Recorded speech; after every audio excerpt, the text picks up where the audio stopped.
네, 반갑습니다. 네, 호세아 1강 첫 번째 시간입니다. 원래 이 강의를 녹화에 실패해서 첫 강의를 그래갖고 다시 혼자 지금 아무도 없는데 지금 혼자 촬영을 하고 있습니다. 이런 실수를 제가 몇 년에 한 번 정도 하는데 그게 하필 제일 제가 분주하고 바쁜 아무래도 그래서 그런 것 같은데 이번 주에 그런 일이 벌어지네요. 음, 여러분들이 지금 이 강의를 듣고 있다라고 저는 생각을 하면서 강의를 하겠습니다. 이거 아무도 없는 데서 혼자 떠드는 게 이게 쉬운 일이 아닌데, 아무튼 한번 네, 열심히 해보겠습니다. 자, 제가 이 강의 전체의 제목을 하나님의 위험한 사랑이라고 하는 표현으로 아, 표현을 했어요. 이 위험한이라고 하는 표현, 사실은 제가 쓰고 싶었던 원래 표현은 하나님의 미친 사랑이었거든요. 네. 여기서 보면 스캔들러스 러브라고 되어 있죠. 하나님의 미친 사랑, 그러니까 뭔가 완전히 그냥, 그러니까 그런 표현을 쓰면 근데 너무 좀 이렇게 불경스러운 느낌이 들어서 그나마 순화한 게, 네, 하나님의 위험한 사랑이라고 하는 제목입니다. 처음부터 진짜 이상해요. 네. 그래서 우리가 호세아는 뭐 어떻다, 역사적 배경이 뭐고 뭐 이런 얘기하기 전에 우리 본문을 들어가서 먼저 한번 살펴봅시다. 전 항상 여러분들이 뭐 주석서라든지 어떤 성경에 대해서 2차 자료라고 하죠. 성경에 대한 책들을 많이 읽고 성경 본문을 보는 거가 좋은 방식이라고 생각하지 않아요. 제일 중요한 건요, 1차 자료를 먼저 읽는 거예요. 성경에 대한 주변들을 너무 많이 섭렵하다 보면 오히려 본문을 읽는데 방해가 되는 경우가 되게 많아요. 오히려 본문과 먼저 씨름을 하시고 나는 이 성경 본문이 나한테 1차 자료죠. 1차 자료가 나한테 어떤 이야기를 들려주는가라고 하는 것에 먼저 그 생각을 가지고 그거 가지고 2차 자료를 보고 어떤 질문들을 가지고 그러니까 자기 해석을 가지고 2차 자료를 보고 질문들을 가지고 2차 자료를 보는 게 여러분들이 그런 주석서나 이런 걸 볼 때 훨씬 더 거기서 쓰여져 있는 내용들을 훨씬 더 잘 이해하고 더 많은 것들을 얻을 수 있는 비결이기도 하거든요. 항상 본문을 먼저 보고 본문이 나한테 어떤 이야기를 들려주는가라고 하는 것에 먼저 집중을 하는 그런 방법을 어, 네, 사용하시면 좋을 것 같아요. 뭐 개인적인 뭐 묵상이든 설교 준비든 어떤 걸 떠나서 자, 음, 여기 개역 개정하고 제가 번역한 거를 좀 비교할게요. 더 바이블 오리지널이라고 하는 것은 뭐냐면 가급적이면 원문을 좀 직역을 하려고 했습니다. 그러니까 오리지널이라는 표현이 그거예요. 근데 이거대로 제가 책을 쓸 때는 그대로 내지는 않고 저는 이걸 갖다가 훨씬 더 이해하기 쉽게 풀어서 이제 쓰는 그 오리지널을 빼고 네, 더 바이블이라고 하는 이 목표는 성경이 좀 어려워요. 점점 갈수록 세대가 더 갈수록 성경을 좀 더 어려워합니다. 성경이 한편으로는 어떤 예전적인 개역 개정처럼 예전적인 권위를 갖고 있는 성경이 중심을 크게 잡아줘야 하지만 그 예전적인 성경을 그대로 놔둔 채로 그것을 뭐 공격하거나 도전하는 게 아니라 그 의미들을 요즘 사람들이 더 쉽게 이해할 수 있는 방식으로 풀어서 번역하는 그런 번역 성경들 혹은 아니면은 권위를 갖고 있는 성경 주변에 어, 다른 느낌, 다른 뉘앙스를 담고 있는 그런 성경들이 예를 들면 뭐 새번역이라든지 최근에 나온 새한글 성경이라든지 공동 번역이라든지 카톨릭 성경이라든지 이런 것들을 함께 보면서 성경이 우리가 익숙한 익숙한 문장들을 자꾸 보는 것도 좋은 방법이긴 하지만 정말 낯설게 읽기, 낯설게 보기, 한 번도 성경을 그러니까 한 번도 본 적이 없는 사람의 눈으로, 처음 보는 사람의 눈으로 성경을 읽으려면 익숙한 번역보다는 익숙하지 않은 번역도 좋거든요. 그래서 여러분이 개역 개정에 너무 익숙하시다 싶으면 새 번역이나 다른 번역들, 뭐 영어 번역이라든지 뭐 이런 것들을 서로 비교해서 보는 게 저는 굉장히 그 좋은 방법이라고 생각합니다. 어떤 면에서는요, 주석서를 보는 것보다 여러 가지 번역 성경들을 참조해서 비교해서 보는 방식이 훨씬 더 좋은 방식이에요. 번역이 달라지는 부분이 있으면은 도대체 왜 번역이 다른가에 대해서 고민을 해보고 생각해보고 이렇게 되거든요. 자, 이제 본문 들어가도록 하겠습니다. 어, 자, 처음에 저도 뭐 어쩔 수 없이 우리말로 번역할 때 우시아, 요담, 뭐 아하스 이렇게 왕의 이름들을 가지고 썼지만 이 히브리어 원어에는 맨 처음 시작할 때 바로 드바르 아도나이 주님의 말씀이다. 여호와의 말씀이다. 주님의 말씀이다. 라고 하는 이런 표현이 맨 처음에 시작이 돼요. 이게 바로 우리가 소위 말하는 선지자, 예언자라고, 네, 선지자, 미리 아는 사람 혹은 미리 보는 사람, 선지자 혹은 예언자, 예언자, 뭐 나중을 예언하는 그런 의미. 근데 어떤 분들은 또 그 미래의 예자가 아니라 뭐 말씀을 받은 사람이다라고 하는 식으로 이제 풀어서 번역하기도 하는데 나비라고 하는 그 단어가 네. 이게 바로 선지자 뭐 예언자라고 번역되는 단어예요.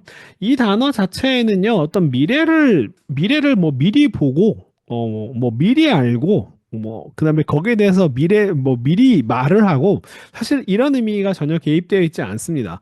이거는요, 부름을 받은 자, 쉽게 얘기하면, 네, the one who is called, 네, 부름을 받은 자라고 하는 이런 뜻이고요. 누구의 부름을? 네, 하나님의, 신의 부름을 받은 자라고 하는 뜻입니다. 그러니까, 이건 뭐, 그러니까 하나님의 이게 실제로 성경에서는 어떤 의미로 쓰느냐? 이 선지자 누가 선지자고 누가 예언자냐라고 했을 때 그것의 정체성을 나타내는 딱 하나의 표현이 그겁니다. 주님의 말씀, 하나님 여호와의 말씀, 하나님의 말씀이 누구에게 임했다. 딱 이 문장이에요. 네, 이사야 시작할 때 그렇게 하죠. 이제 주님의 말씀이 이사야에게 임했다. 그죠? 누구에게 임한 주님의 말씀 이런 식으로. 자, 이게 바로 선지자 예언자라고 하는 사람을 나타내는 정체성이에요. 그러니까 우리는 이 느빔 선지자, 선지서라고 이야기하는 예언서, 선지서라고 하는 말을 사실 이사야부터 시작하잖아요. 그 앞에 있는 건 역사서라고 하는 그런 식으로 시작하는데 그런데 이 그 유대인들의 성경은 크게 3분할입니다. 그 기독교 성경부터 얘기할까요? 기독교 성경은 우리가 기독교 성경 중에 올테스타먼트 구약이라고 얘기하는 거. 올테스타먼트는 4분할이죠, 4분할. 그래서 어떻게 나눠지냐면은 모세오경, 그죠? 모세오경. 그다음에 역사서라고 하는 이름이 있고 그다음에 뭐라고 할까요? 아, 뭐라고 하지? 뭐 잠언, 욥기 뭐 이런 것들을 뭐라고 하더라? 까먹었네. 그, 네, 모세오경 역사서. 그다음 뭐지? 네, 뭐 하여튼 시편 같은 것들 있잖아요. 그런 것들. 시가서라고 하지. 죄송합니다. 시가서. 그다음에 선지서. 이런 식으로 예언서라고 하는 요 얘기가 이제 맨 마지막으로 이렇게 네 단위로 나눠져 있어요. 그 선지서가 맨 마지막에 있음으로 해가지고 그 뒤에 이제 마태복음하고 연결되는 신약과 연결되는 그런데 유대인들의 성경, 그건 히브리 바이블이라고 하죠. 네, HB라고 할 수 있겠습니다. 유대인들의 성경은 3분할이에요, 3분할. 어떻게 나오냐면 바로 토라는 모세 오경을 얘기하죠. 그 다음에 느빔, 요게 바로 그 선지서라고 하는 거고, 그 다음에 케트빔은 뭐 다른 의미는 아니고 쓰여진 것이란 뜻이에요. 성문서라고 이렇게 주로 번역을 하죠. 자, 토라는 모세 오경입니다. 근데 이 느빔이 어디서부터 시작하냐면 여호수아부터 시작해요. 그러니까 유대인들은 여호수아, 아, 여호수아, 사사기, 룻기는 빼고요. 그 다음에 사무엘, 열왕기 이런 것들을 뭐랑 똑같이 보냐면은 이사야, 예레미야랑 같은 레벨로 본다는 거예요. 흥미롭죠, 그죠? 기독교 성경에서 역사서라고 하는 관점으로 보는 성경을 유대인들은 히브리 바이블은 여호수아나 이사야나 같은 레벨이다. 이걸 느비임 나비들의 이야기 나비들이다라고 하는 말은 뭐예요? 하나님의 말씀이 자 여러분이 여수와서를 역사서라고 하는 개념으로 보면, 네, 가나안 정복 전쟁의 스토리들이 주가 되잖아요, 그죠? 그리고 열왕기라고 하는 왕들의 이야기다라고 이렇게 제목을 딱 붙이는 순간 이 이야기는 왕이 주인공이 돼요. 그렇죠. 근데 이 책들은 사실은 다비들의 이야기다. 자, 하나님의 말씀이 주님의 말씀이 임한 자들이의 이야기다. 그 말은 사실은 뭐냐면은 이 사람이 지금 여러분 지금 보시면 호세아가 누군지에 대해서 자세하게 설명 안 되어 있죠. 그냥 시절 어떤 배경이 나오고 그 다음에 부엘리의 아들이라고 하는 호세아의 아버지가 누군지만 이건 사실 이건 이름이에요. 네, 호세아 벤 부엘. 네, 베리. 자, 이건 사람 이름입니다. 그러니까 이런 이름만 나올 뿐 이 사람이 뭐 정확히 몇 살이고 어디 지역 출신이고 누구고 뭐 이런 얘기 하나도 없어요. 네. 왜냐하면 중요한 건 하나님의 말씀이니까요. 그러니까 주인공이 나비 하나님의 말씀이 임한 자라고 하는 이 사람들이 주인공이 아니고 주인공은 뭐냐면 하나님의 말씀이 주인공이에요. 그러니까 이것도 마찬가지예요. 여수와서를 역사서의 관점에서 보면은 그냥 우리는 다 뭐 아이성이 어떻게 무너졌는지 여리고성이 어떻게 무너졌는지 자 이런 거에만 관심을 갖게 됩니다. 그런데 여수와서 한번 읽어보세요. 맨 시작부터 주님의 말씀 모세가 죽은 후에 주님의 말씀이 여호수아에게 임했다라고 시작합니다. 그죠? 그 끝까지 다 처음부터까지 다 하나님의 말씀이 거의 대부분이에요.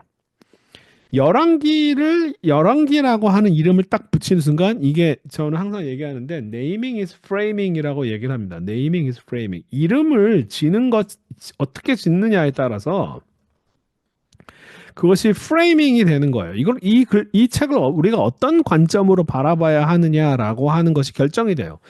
열왕기라고 하는 이름을 킹스라고 하는 이름을 딱 붙이는 순간 왕의 이야기가 돼버립니다. 그런데 이것을 느빔이라고 하는 프레임으로 바라보게 되면은 이거는 왕들의 역사 속에서 하나님의 말씀이 어떻게 작용하는가 그 선지자들을 통해서 그러니까 선지자가 일종의 얼굴 마담들이고요. 주인공은 누구냐면 하나님의 말씀이 되는 거예요. 왕이 아니고요. 그러니까 이 정말 이름을 잘 져야 돼요. 자, 그렇게 이 얘기도 지금 이 성경이 아주 전 구약 성경이 특별히 이 예언자, 선지자 이런 사람들은 한마디로 뭐냐면 메신저들입니다. 메신저. 그죠? 메신저예요. 그 천사 뭐 사자 이런 사람들 메신저라고 하는 뜻이잖아요. 메신저인데 사실은 이 성경은요 메신저에 대해서 그렇게까지 메신저가 누구냐에 대해서 그렇게까지 관심을 두지 않아요. 그걸 설명하는데 그렇게 많은 공간을 할애하지 않습니다. 그게 별로 중요하지 않아요. 뭐가 중요하냐면 메시지가 중요합니다. 그 메시지는 누구로부터 온 거냐면 하나님으로부터 온 거예요. 그러니까 메신저를 부각을 시키면 사실은 뭐가 눈에 잘 안 보이냐면 메시지가 사라집니다. 메신저를 별로 부각을 안 시키는 방식으로 해서 메시지를 부각시키는 방식을 사용하거든요. 근데 여러분 주석서 같은 것들을 보면 제가 자꾸 우리는 성경을 이게 기독교적 관점의 어떤 문제점, 특별히 개신교적 문제점이라고 생각하는데 자꾸 성경을 역사적 관점으로 자꾸 읽으려고 그래요. 그러니까 이 호세아가 도대체 몇 세기 사람이냐? 호세아가 이 말씀을 했던 그 역사의 배경이 뭐냐? 막 이런 데에만 너무 관심을 갖는 거예요. 이게 사실은 어떤 면에서는 메신저에 더 관심을 갖게 되는 거고 메신저가 갖고 있는 그 뒤 배경에 더 컨텍스트에 더 관심을 갖게 되는 건데 메시지 자체에 관심을 오히려 놓치게 만들어요. 자, 근데 오히려 성경은 이걸 아주 간명하게 처리합니다. 그렇죠? 우시야, 요담, 아하스, 히스기야가 왕으로 있던 시절. 북이스라엘은 또 누가 있냐면 여로보암이 왕으로 다니던 시절에. 네. 그때 호세아에게 임한 주님의 말씀. 그러면서 바로 주님의 말씀이 시작됩니다.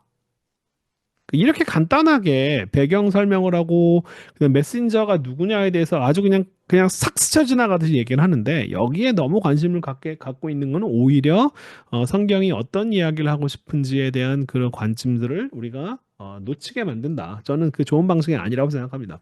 느바르 아도나이가 전면에 딱 나오는 거예요. 이게 우리가 뒤에다 번역하니까 이게 별로 이거 어떻게 좀 앞에다 번역하고 싶어요. 맨 앞에다가 가급적이면 우리말로 번역하고 했을 때 이것은 네, 주님의 말씀입니다. 라고 이렇게 얘기하고 싶어요. 네, 그러니까 이게 핵심이에요. 이게 주인공입니다. 주인공은 주님의 말씀이 주님이 주인공이고 주님이 하신 말씀이 주인공이에요. 너무 배경들을 너무 신경 쓰지 마세요. 자, 그 다음에 2절입니다. 여호와께서 처음 호세아에게 말씀하셨 호세아에게라고 번역했지만 전치사 웨이트 같은 경우는 저는 이 상황에서는 주님을 호세아를 통한 네, 호세아를 거쳐서 그러니까 메신저가 중요하다고 한다면 어떤 면에서 중요하냐면 메신저에 누가 메신저 하나님께서 누구를 메신저를 사용하느냐에 따라서 메시지가 좀 달라지는 부분이 있어요. 네. 그러니까 모든 메신저가 똑같은 이야기를 하고 있다면 굳이 이렇게 이 사람을 쓸 필요는 없겠죠. 그냥 하나님 말씀이다라고 쭉 써버리면 되죠. 누가에게 임했느냐가. 근데 이런 걸 통해서 그러니까 호세아를 통한 하나님의 말씀은 어떤 부분을 강조했는가라고 하는 것을 좀 비교해서 볼 수 있도록 다른 이사야를 통한 하나님의 말씀과 그 다음에 뭐 요엘이나 미가나 아모스나 예레미야나 이런 사람들과의 그 차이점이 어떻게 다른가 이런 것들을 좀 살펴볼 필요는 있습니다.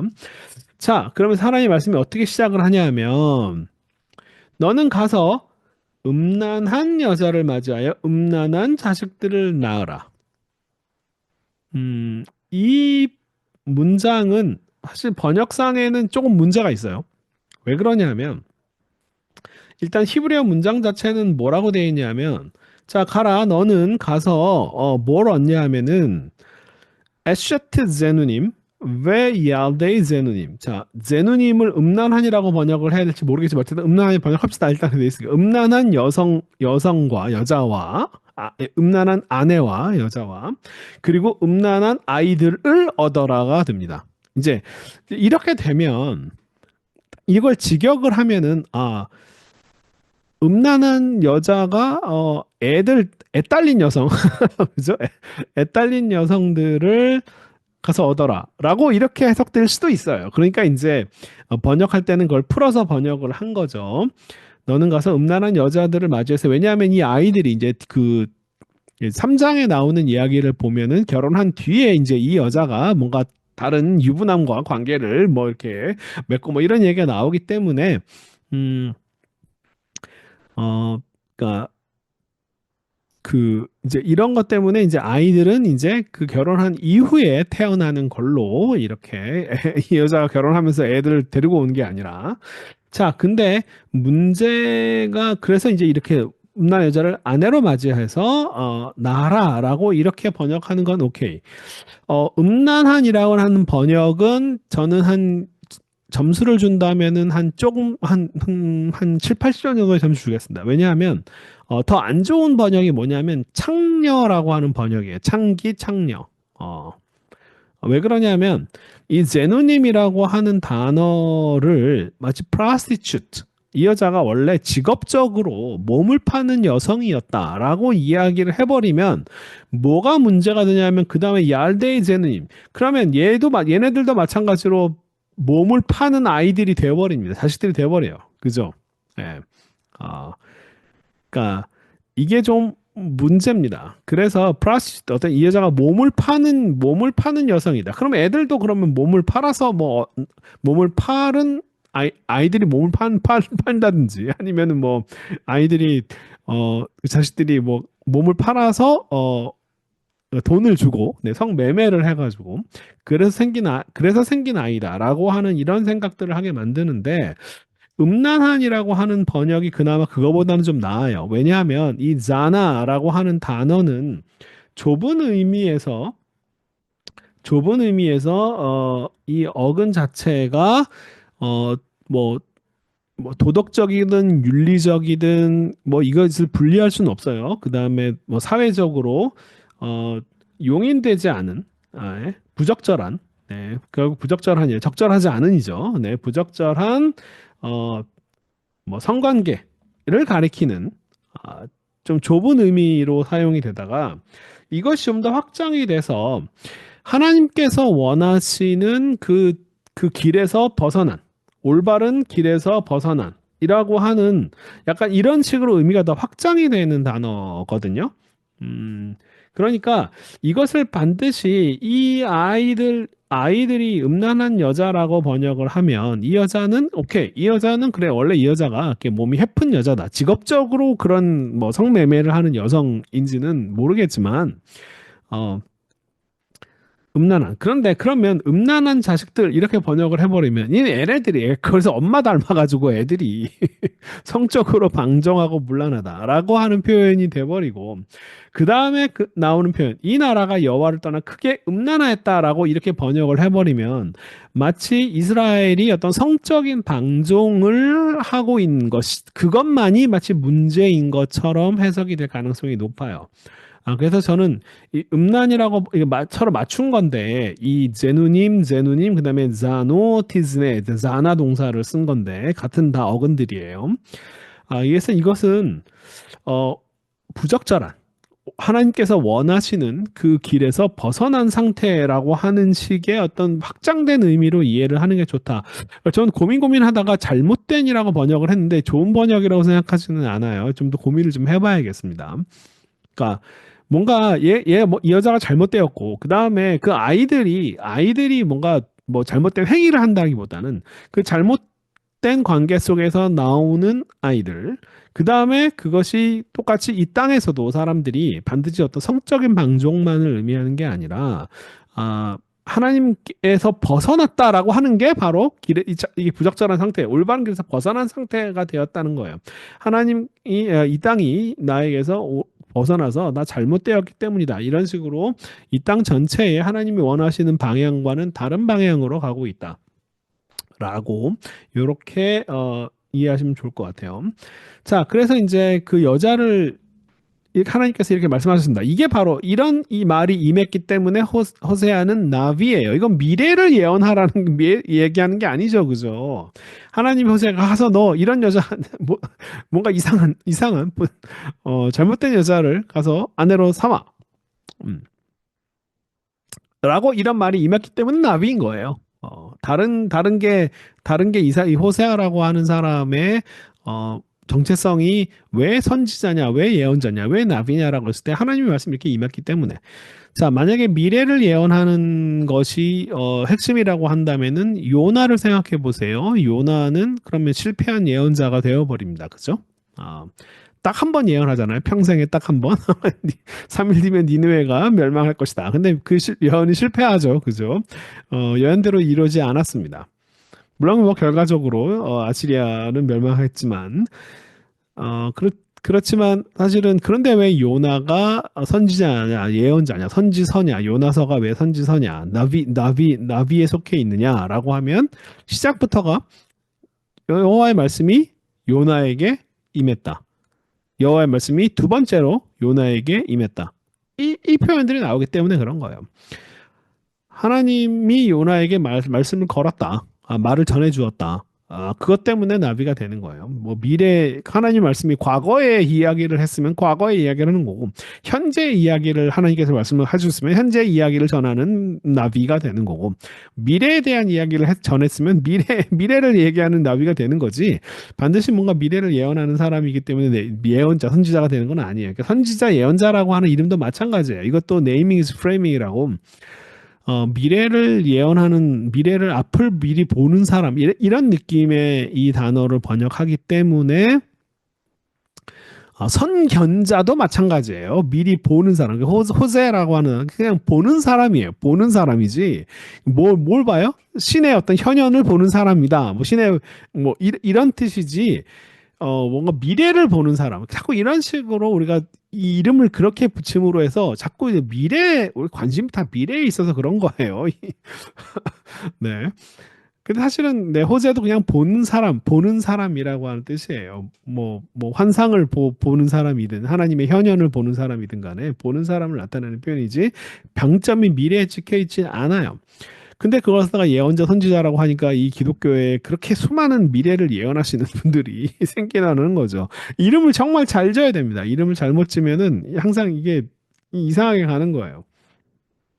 자, 그 다음에 3절입니다. 이제 그래서 호세아가 고멜이라고 하는 사람, 그러니까 고멜이라고 번역했지만 이게 히브리어로는 레시예요. 고메르입니다. 고메르. 고메르를 아내로 임했는데, 아내를 맞이했는데 이 고메르라고 하는 사람은 일단은 이 정체성은 디블라임의 딸이다. 뭐 디블라임이 성경에 나오는 다른 인물이 아니기 때문에 이 여자가 어떤 뭐 뼈대 있는 가문의 사람이라고 보기는 좀 어려운 것 같아요. 자, 근데 디블라임이라고 하는 단어를 보면 전 되게 이상한 생각이, 좀 웃긴 생각이 들었는데, 이 다발이라고 하는 어근 자체가 뭐냐면 둥근 거라고 하는 뜻이거든요. 근데 디블라임은 쌍수예요. 두 개. 둥근 거 두 개.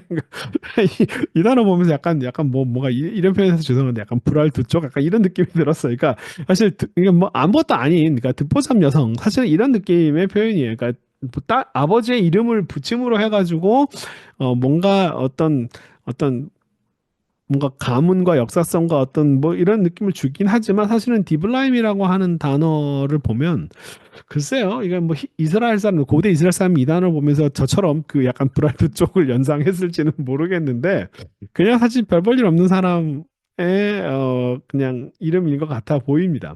자, 이 고메르라고 하는 이 이름 자체, 가마르라고 하는 이름이 좀 재밌어요. 여러분들이 그 주석서 같은 걸 보면요. 어근 제가 그냥 영어 자음을 쓸게요.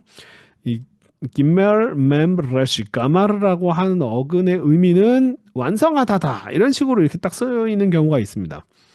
음, 이게 주석서의 문제 중에 하나인데요. 그것만 있는 게 아니에요.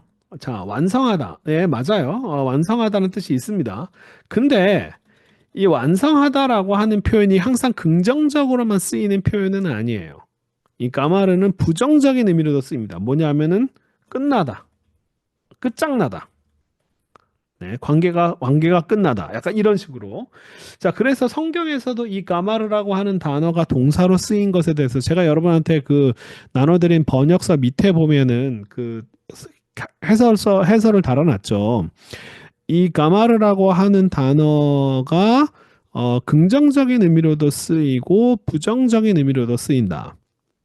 긍정적인 의미로 완성하다라고 하는 의미로 쓰이는 경우가 어, 시편 57편 2절 하나님을 주어로 해서 하나님께서는 모든 것을 다 이루신다. 그 다음에 약속한 것을 완성한다라고 하는 시편 138편 8절. 이거는 우리말 성경 버전이에요. 그 히브리어 절수는 약간 다릅니다. 이런 긍정적인 의미가 있는데 또한 동시에 완전히 끝나다, 끝장나다. 예를 들면 하나님께서 악을 완전히 끝장내시다. 시편 7편 9절에 그리고 또 의인이 끊어지다. 관계가 완전히 끝나다라고 하는 식으로 네.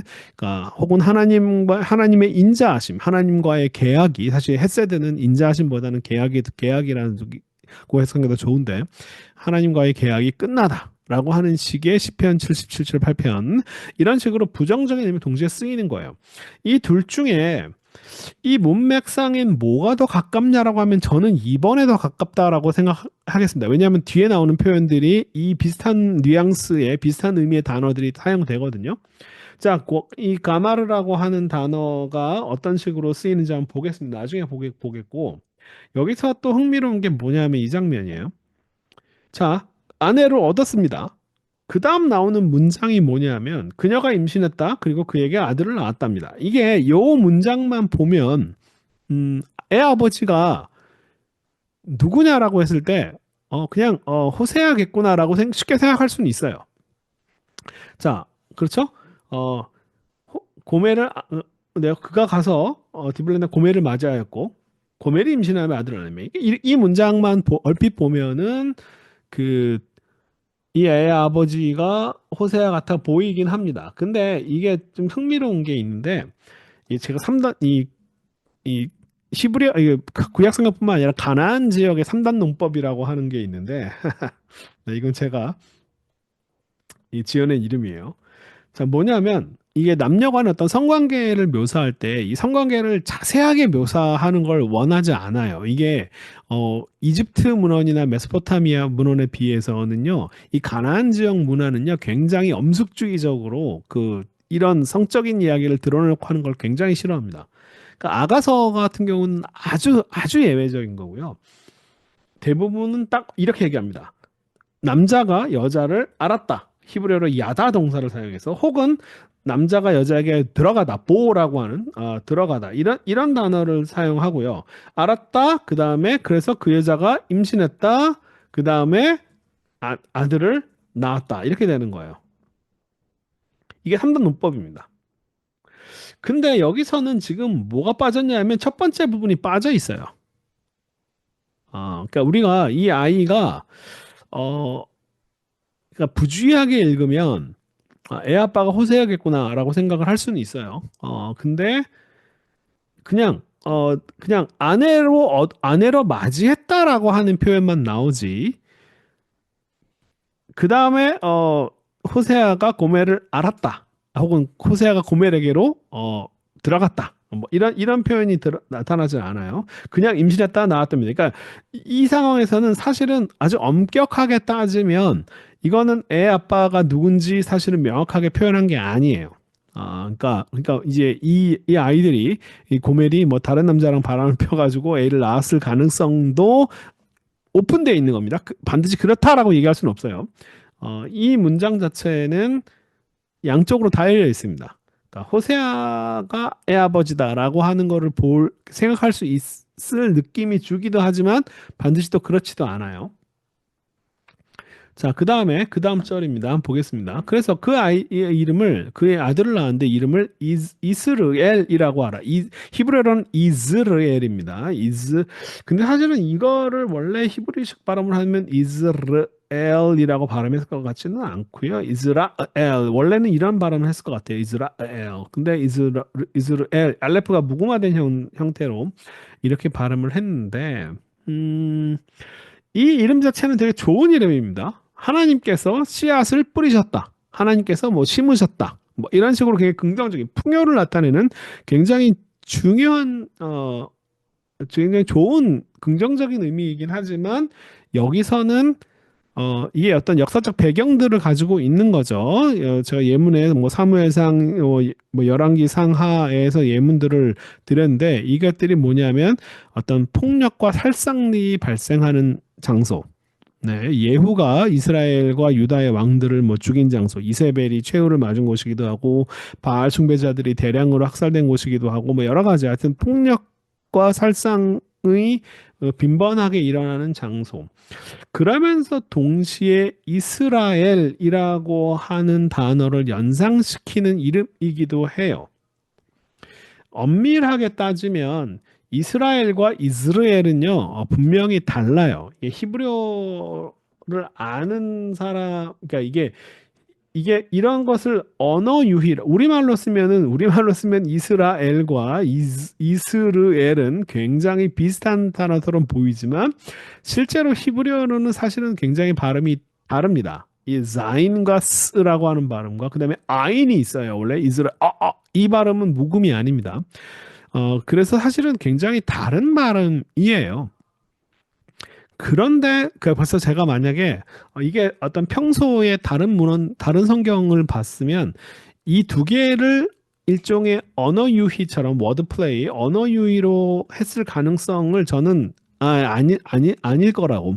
우리말로는 비슷하지만 이게 히브리어 뭐 고대 이스라엘 사람들이 자인, 즈 발음과 스 발음을 비슷하게 전혀 들었을 가능성이 없고요.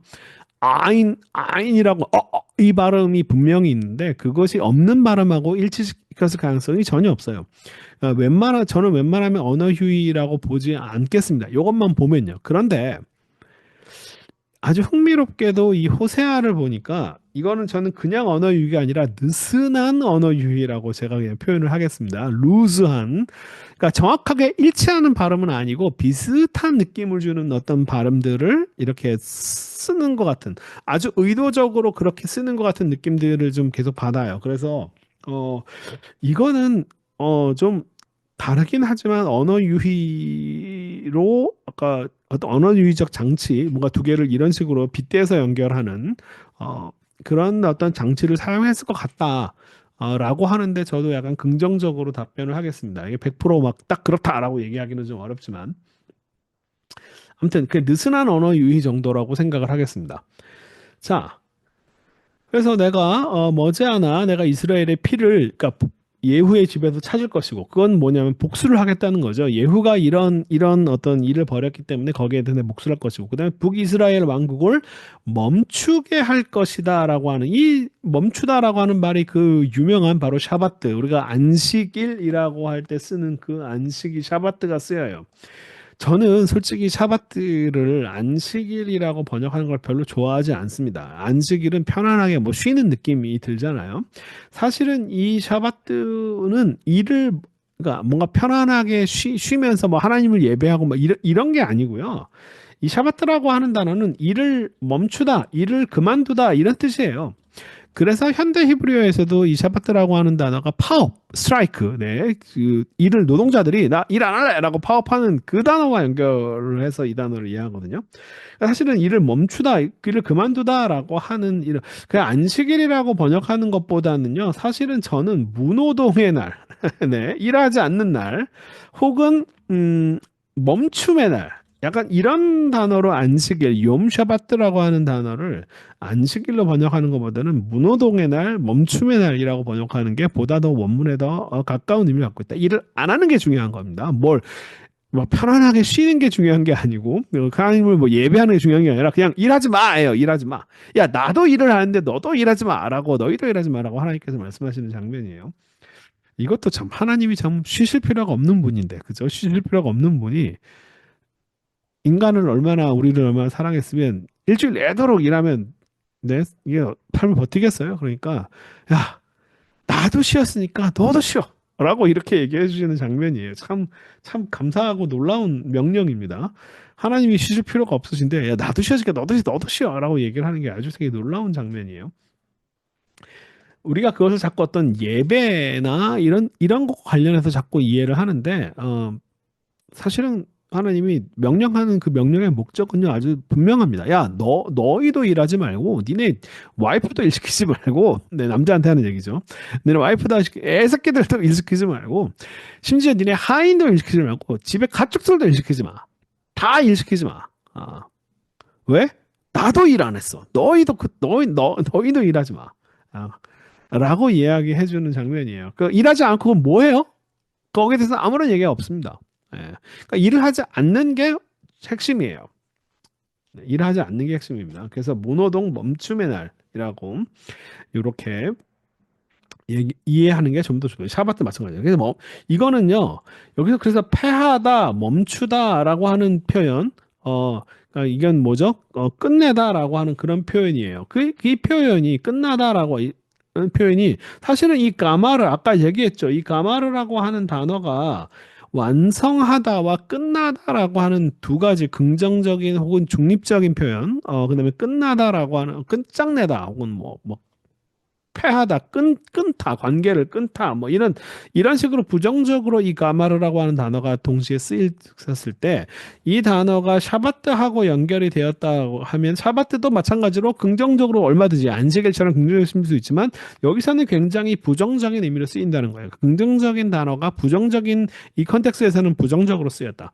그러니까 어떤 하나의 단어가 원래 긍정적인 의미였는데 여기서는 부정적으로 쓰였다가 아니에요. 그 단어는 어떤 문맥에서는 긍정적으로 쓰일 수 있고 어떤 문맥에서는 부정적으로 쓰일 수도 있는 거예요. 네. 그러니까 원래 이게 긍정적인 단어였는데 여기서 부정적으로 썼다. 이런 식으로 해석하는 건 오바예요, 오바. 네, 그렇게 해석하진 마세요. 자, 근데 그러면서 패할 것이다. 그 다음에 또한 내가 이스라엘 골짜기에서 이스라엘의 화를, 그러니까 이스라엘이라고 하는 표현과 이스라엘이 어떤 식으로든 연결을 안 할래 안 할 수 없게 만들어요. 네, 이스라엘 골짜기에서 이스라엘의 화를. 이러면 이거는 사실은 굉장히 의도적으로 언어 유희를 사용했다라고 볼 수밖에 없을 것 같아요. 근데 거기서 나오는 단어는 샤바르입니다. 샤바르. 네, 깨트리다. 네, 깨트리다. 산산이 부러뜨리다. 라고 하는 화를 부러뜨리다라고 하는 그런 단어예요. 그러니까 저는 이걸 보면은요, 이 샤바르와 샤바트와 고메르를 이렇게 마치 이 샤바르라고 하는 단어는 샤바트와 고메르의 레시를 합쳐놓은 것 같은 약간 이것도 일종의 느슨한 언어 유희가 사용된 거 아닐까. 이 네, 쉬다 멈추다라고 하는 이 샤바트의 쉰 베이트와 고메르의 레시가 합쳐가지고 부러뜨리다 약간 이런 걸 섞어 쓴 게 아닐까라고 하는 생각이 들 정도로 일종의 이런 언어 유희 현상들이 좀 보입니다. 이 호세아가 사용하는 어휘들이요 아주 아주 흥미로워요. 자, 아무튼 그래서 자, 그다음에 바타르오드 자, 그녀가 또 임신했다. 딸을 낳았다. 그러니까 여기 뭐가 또 빠져 있어요.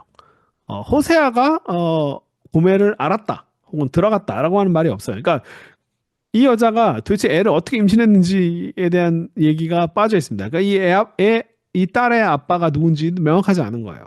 이 여자가 남한테 낳을 수도 있고 아닐 수도 있고 아빠가 애 아빠 호세할 수도 있어요. 네. 네, 얼마든지 그럴 수 있습니다.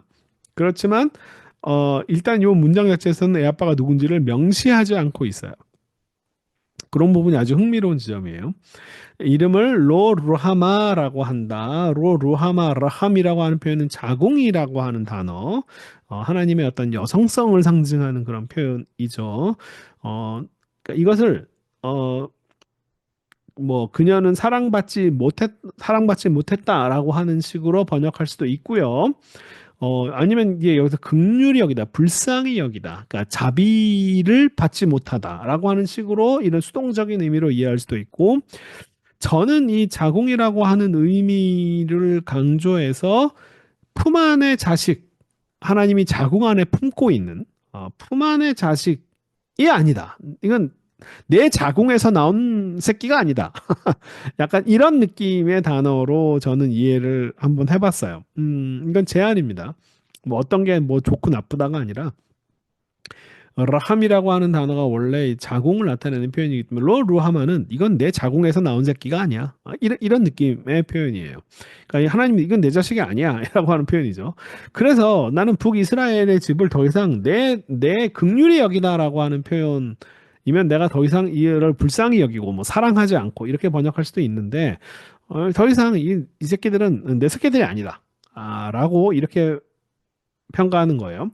자, 그 다음에 요거는 좀 해석상의 문제가 있습니다. 용서하지 않을 것입니다. 저는 이걸 어떻게 그들에게 책임을 물을 것이다라고 번역했어요. 이거는 이 문장을 보는 관점이 좀 다른 건데요. 뭐냐면 제가 본 것은 로와 키라고 하는 이 형태가 문장 형태가 영어로 따지면 not A but B로 해석한 거예요. A가 아니라 B다라고 하는 이런 문장 관계로 본 거예요.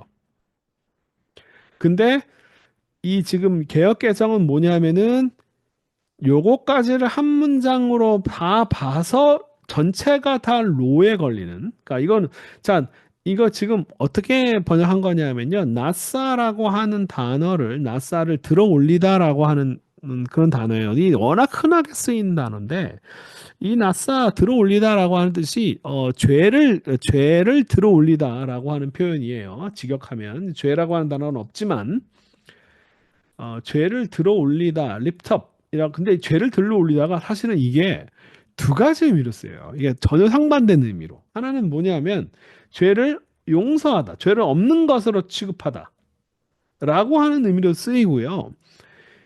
그 다음에 책임을 묻다, 죄에 대한 어떤 잘못에 대한 책임을 묻다라고 하는 표현으로도 쓰이는 단어예요.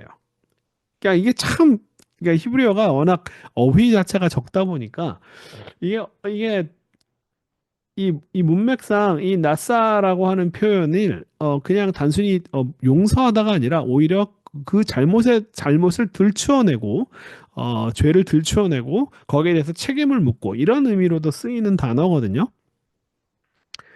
그래서 이 지금 개혁개정과 이 단어의 이 문장 관계도 다르게 보고 판단도 이 단어 뭐죠? 들어올리다라고 하는 이 표현에 대한 해석도 다르지만 결과적으로 의미는 비슷해졌어요. 결과적으로. 그러니까 다시는 이스라엘 족속을 긍휼히 여기서 용서하지 않을 것이다. 그러니까 이건 뭐냐면 내가 내가 이스라엘의 집을 내가 자궁에 품고 그래서 그들을 위해 내가 용서하는 것을 더 이상 하지 않겠다라고 번역을 한 거고 저는 여기서 끊고 어, 나는 더 이상 이스라엘 집을 내 자궁 속에 내 품 안의 자식으로 여기지 않고 그럼 not A 그 다음에 뭐 할 거냐? 나는 그들에게 그들의 잘못에 대한 책임을 반드시 지울 것이다. 라고 이렇게 분석을 한 거예요. 그래서 결과적으로는 의미가 그렇게까지 큰 차이가 나는 의미로 번역한 건 아니에요. 비슷한 얘기가 됐습니다. 결국 뭐 용서하지 않을 것이다. 책임을 물을 것이다. 비슷한 얘기이긴 하죠. 어쨌든 이렇게 다르게 볼 수 있다는 거예요. 자, 그러나 나는 유다 족속은 라함을 하겠다. 내 품 안에 자식으로 국유력 있는 내 품 안에 계속 내 품 안에 자식으로 둘 것이다. 예. 자, 이런 표현이 만약 북이스라엘을 이제 내 품에서 내보내겠다. 그러니까 없는 나라로 북이스라엘의 멸망을 얘기하는 표현이고 하지만 남유다는 계속 내 품 안에 두겠다라고 하는 이런 표현이죠. 그런데 나는 그 구원의 방식이 활이나 칼이나 전쟁이나 말이나 기병으로 그들을 구원하지는 않을 것이다. 그 그런 그 장면이 있죠. 사네립인가요? 그 세나케립, 네, 그 이스라엘 예루살렘 거의 이제 새장 속의 새처럼 이렇게 가두어 넣어서 거의 성공할 뻔했는데 실패하죠. 네, 그 장면이 바로 활이나 칼이나 전장이나 말이나 기병으로 구원한 게 아니라 그러니까 하나님의 어떤 천사를 보내가지고 사자를 보내가지고 그런 일들을 하는 거죠. 약간 그런 것과 관련된 문장이라고 볼 수도 있을 것 같습니다. 자, 그러고 이제 그 다음에 그녀는 로 루하마의 젖을 뗐다. 이 젖을 뗐다라고 하는 단어가 바로 가말입니다. 이게 고멜하고 되게 비슷하긴 한데 이것도 마찬가지로 제가 이게 이런 느슨한 언어 유희를 사용하지 않았다라고 생각한다면 히브리어에서 예를 들면 이거죠. 이거 영어로 써드릴게요. 히브리어 잘 모르시는 분들을 위해서 가마르와 가말 레시하고 네, R하고 L은요. 사실은 이건 히브리어에서 혼동되고 헷갈리는 자음이 아니에요. 한국 사람들은 헷갈리겠죠. 네. 근데 이거 히브리어에서는 가마르와 가말이라고 하는 단어는 굉장히 발음의 형태도 다르고요. 그래서 헷갈릴 만한 그 자음들이 아니에요. 그래서 이것도 한국 사람들이 보기에는 언어 유희를 보겠지만 만약에 이것만 딱 보면은 이거 가지고는 언어 유희라고 하지 않아요라고 얘기를 하겠어요. 그런데 이 호세아에서는 이런 식으로 루즈한 언어 유희를 좀 사용하는 것 같다. 이것도 일종의 언어 유희의 하나로 볼 수 있겠다라고 하는 생각을 저도 해봤습니다. 자, 이 가말이라고 하는 단어는 젖을 떼다라고 하는 그런 단어예요. 이 단어도요, 가말이 다 완성하다. 뭔가 다 자란 상태. 완성하다. 그러니까 아까 가마르도 뭔가 완성하다.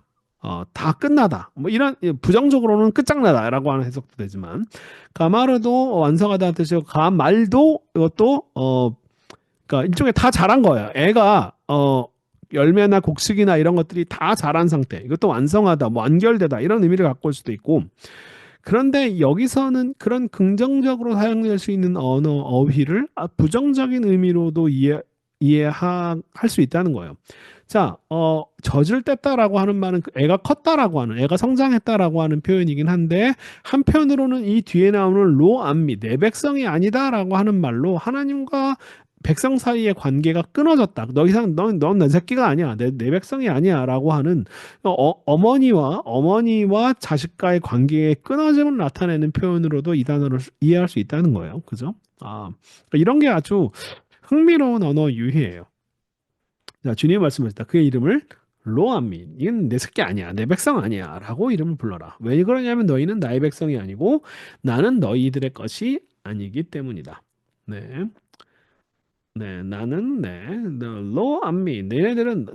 아템 로 암미, 너는 내 백성이 아니고 베 아너키 로 에히엘라켐, 나는 너희들의 것이 아니야. 에히엘라고 하는 여기서는 동사가 쓰였기 때문에 나는 너희들 것 되지 아니할 거다라고 하는 이런 약간은 뭐 의지가 담겨 있거나 혹은 미래적인 의미로 번역을 할 수도 있는데 저는 이게 들어갔다고 해서 뭐 큰 의미 차이가 생긴다고 생각하진 않아요. 어쨌든 나는 너희 하나님이 아니다. 난 너희 것이 아니야. 라고 일종의 이건 관계의 끊어짐을 나타내는 표현이잖아요. 그죠? 네. 자, 그러니까 이 만약에 정말 이 성경은요. 지금 우리가 보는 성경은 한글 성경은 10절, 11절까지 해가지고 1장으로 되어 있습니다. 근데 유대인들의 성경은 사실은 여기서 한 장이 끝나요. 이게 어디서 브레이크를 잡냐에 따라서 완전히 이게 되게 달라져요. 자, 만약에 여기서 딱 끝나버리면, 한 장이 끝나버리면, 하나의 완결이 딱 생겨버리면 세상에 이것만한 충격적인 장면이 없는 거예요.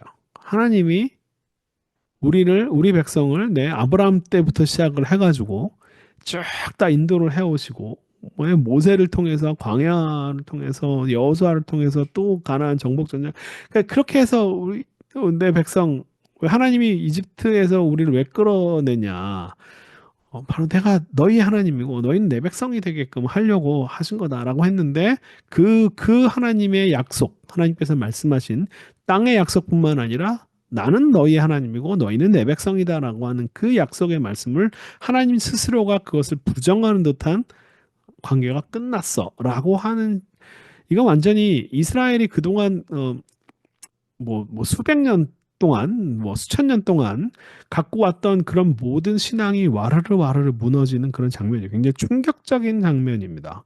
여기서 만약에 끝났다면요.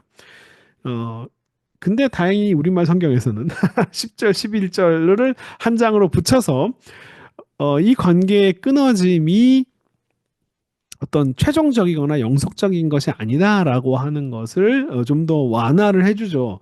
그러니까 이제 두 절을 붙여줘가지고 얼마나 감사한지 모르겠어요. 만약에 8절에서 9절에서 끝났다고 한다면 와 세상에 그 1장이 주는 충격은 정말 이루 말할 수 없을 거예요.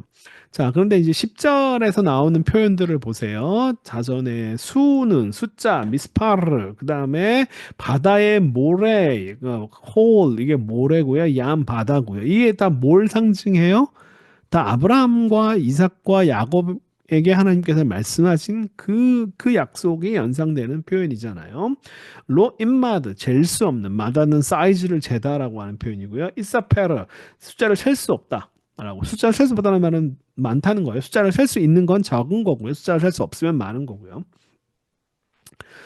자, 그러니까 그러나 다시 자손의 수가 이렇게까지 그러니까 마치 이것은 하나님께서 원래 주셨던 그 약속이 어, 지금 어떤 순간 어떤 특정한 상황 속에서는 마치 끊어진 것처럼 보이지만 그 약속이 완전히 끊어진 건 아니고 완전히 하나님의 약속이 폐기된 것은 아니다. 내가 너희는 나의 백성이 아니다로 안미라고 말했던 그 장소에서 그들은 살아계신 하나님의 자녀라고 불려질 것이다. 아들들이라고 꼭 이거 아들들이라고 번역할 필요 없어요. 어, 히브리어의 남성 복수는 남녀를 다 포함하니까요. 그 하나님의 자녀라고 불릴 것이다. 자, 그 다음에 유다 자손들과 북이스라엘 자손들이 한데 모여서 한 명의 리더, 한 명의 지도자, 한 명의 머리를 세울 것이고 그 땅에서 올라올 것이다. 이게 그 땅에서 올라올 것이다라고 하는 해석이 되게 생각보다 다양하더라고요. 왜냐면 저거 그 땅에서 올라와? 어디에서? 그 땅이 이스라엘을 가리키는 표현인가? 정확히 잘 모르겠어요. 두 개가 남쪽과 북쪽이 합해가지고 음. 하나의 리더를 세운다. 그러니까 두 개가 다시 통일 왕국을 이룬다. 뭐 이런 약간 이런 느낌이잖아요. 그 땅에서 올라올 것이다. 근데 이게 올라오다라고 하는 그 땅에서 올라오다라고 하는 표현이 주로 사실은 이게 그러니까 가나안 지역 예루살렘 이스라엘 이렇게 있으면 주로 이집트에서 올라오다. 그다음에 메소포타미아 지역에서도 올라오다. 이런 식으로 표현 쓰이는 단어거든요. 그러니까 저는 이 표현을 보면서 이거는 약간 그 포로에서 풀려나는 이야기라고 저는 생각을 했는데 이게 생각보다 해석이 다양하더라고요. 왜냐하면 그 땅이 이제 그 땅을 메소포타미아 쪽으로 봐야 되느냐. 이게 이게 아시리아 혹은 나중에 후대 바빌론 포로까지 생각을 했을 때 그런 그 포로에서 다시 이제 복귀하는 거를 의미하는 표현이냐? 라고 생각하기엔 약간 좀 이상하다라고 생각을 했는데, 이거 꽤, 그래서 번역 성경들이 꽤 다양하게 번역을 해놨더라고요. 이제 그 땅이 그럼 메소포타미아 쪽을 얘기하지 않는다면, 왜냐면 갑자기 메소포타미아 얘기가 나올 필요가 없거든요. 이스라엘이라고 한다면, 그러면 이스라엘에서 뭐 어디 있다가 뭐 다른 데로 올라온다? 그런 표현은 아닌 것 같고, 그러면 이 올라오다라고 하는 말은 뒤에 이제 크다, 번성하다라고 하는 말과 짝을 이루어서 올라오다라고 하는 말이 마치 씨앗이, 그러니까 이스라엘이 하나님께서 씨를 뿌렸다, 씨앗을 뿌렸다라고 하는 표현이니까 그 씨앗이 자란다라고 하는 식으로 이렇게 해석을 하는 그런 경우들도 꽤 있더라고요.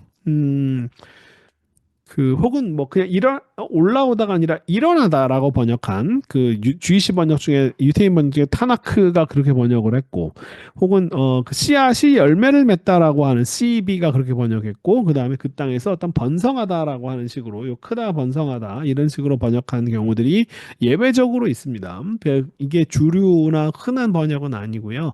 대부분은 직역을 했죠. 그 땅에서 올라오다. 이거 뭐 해석이 어려운 건 아니니까. 근데 올라오다라고 번역했으면 그럼 뭐 어떤 지역에서 왔다라고 봐야 되나? 아니면 뭐 어디 뭐 지하에 있었던 건 아닐 테니까, 그죠? 이걸 어떻게 해석할지 약간은 난감한 상태입니다. 근데 평행법을 만약에 이 평행은 아닌데 이게 이 저기 뭐죠? 이 호세아는요 산문이에요. 운문은 아닙니다.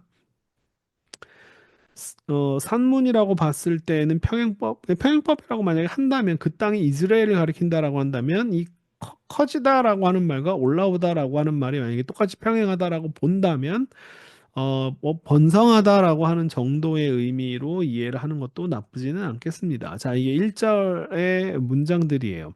자, 좀 배경 설명을 좀 간단하게 좀 하겠습니다. 이게 이제 여러분 주석서를 보면 어디에나 써 있는 거예요. 저는 주석서를 보는 걸 별로 좋아하지 않고 여러분 어느 주석서를 보나 다 이런 비슷한 얘기를 다 하기 때문에 뭐 자세하게 얘기는 안 할게요.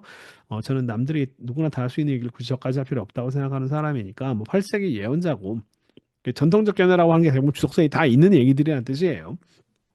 북이스라엘을 향한 예언이다. 근데 진짜 이렇게 흥미로운 게 이거예요. 그러니까 자 그러니까 이 북이스라엘 그때 상황을 이제 이게 자꾸 우리가 호세아를 역사서로 이해를 하면서 어떤 역사적인 배경 속에서만 호세아를 이해하려고 어떤 특정한 상황 속에서만 자꾸 이해하려고 하는데 저는 사실은 그게 그렇게 좋은 방법인지 모르겠어요. 어쨌든 그래도 역사 배경을 좀 알아야 되니까 간단하게 설명을 하면, 그러니까 여러분 이게 주석서를 어디서 봐도 다 설명이 되어 있긴 한데 그래도 네 그런 거에 익숙하지 않으신 분들을 위해서 간단하게 설명을 하면 지금 호세아가 예언하는 시점을 보통 어떻게 보냐 하면은 바로 여로보암의 여로보암이 죽은 시점 746년 요때부터가 이제 문제가 된다라고 이제 생각을 하는 거예요.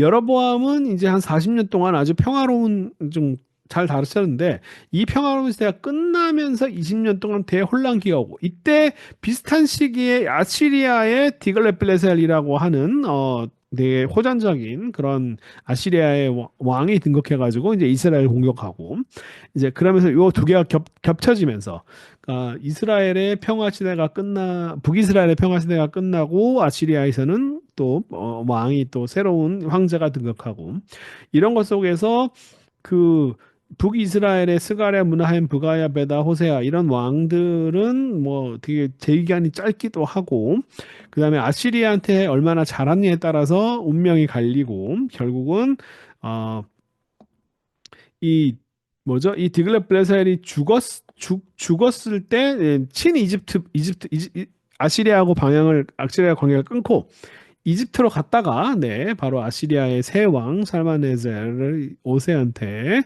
북이스라엘이 함락되고 그때 호세아는 체포된다.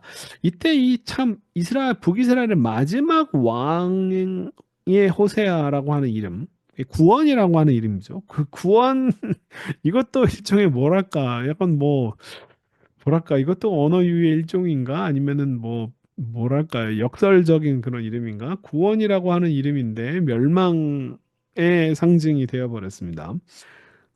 그리고 어떤 면에서는 이런 면에서는 이 시대가 가장 구원이 필요한 하나님의 구원이 필요한 시기라고 얘기할 수도 있겠고 그런데 그 왕의 이름과 이 선지자 이름이 동일하다라고 하는 것도 아주 흥미로워요. 그런데 아주 또 더 흥미로운 건 뭐냐면 호세아서에서 이 왕의 이름들을 얘기하고 있지 않다는 거예요. 사실은 우리가 이 주석서 학자들이 보는 건 호세아는 바로 요 시기에 오히려 여로보암 시대가 아니라 여로보암 이후의 요 상황 속에서 예언을 했다라고 생각을 하고 있는데 그런데 실제로 북이스라엘에 대해서는 여로보암만 언급이 되어 있다는 거예요. 이것도 아주 흥미롭죠, 그죠?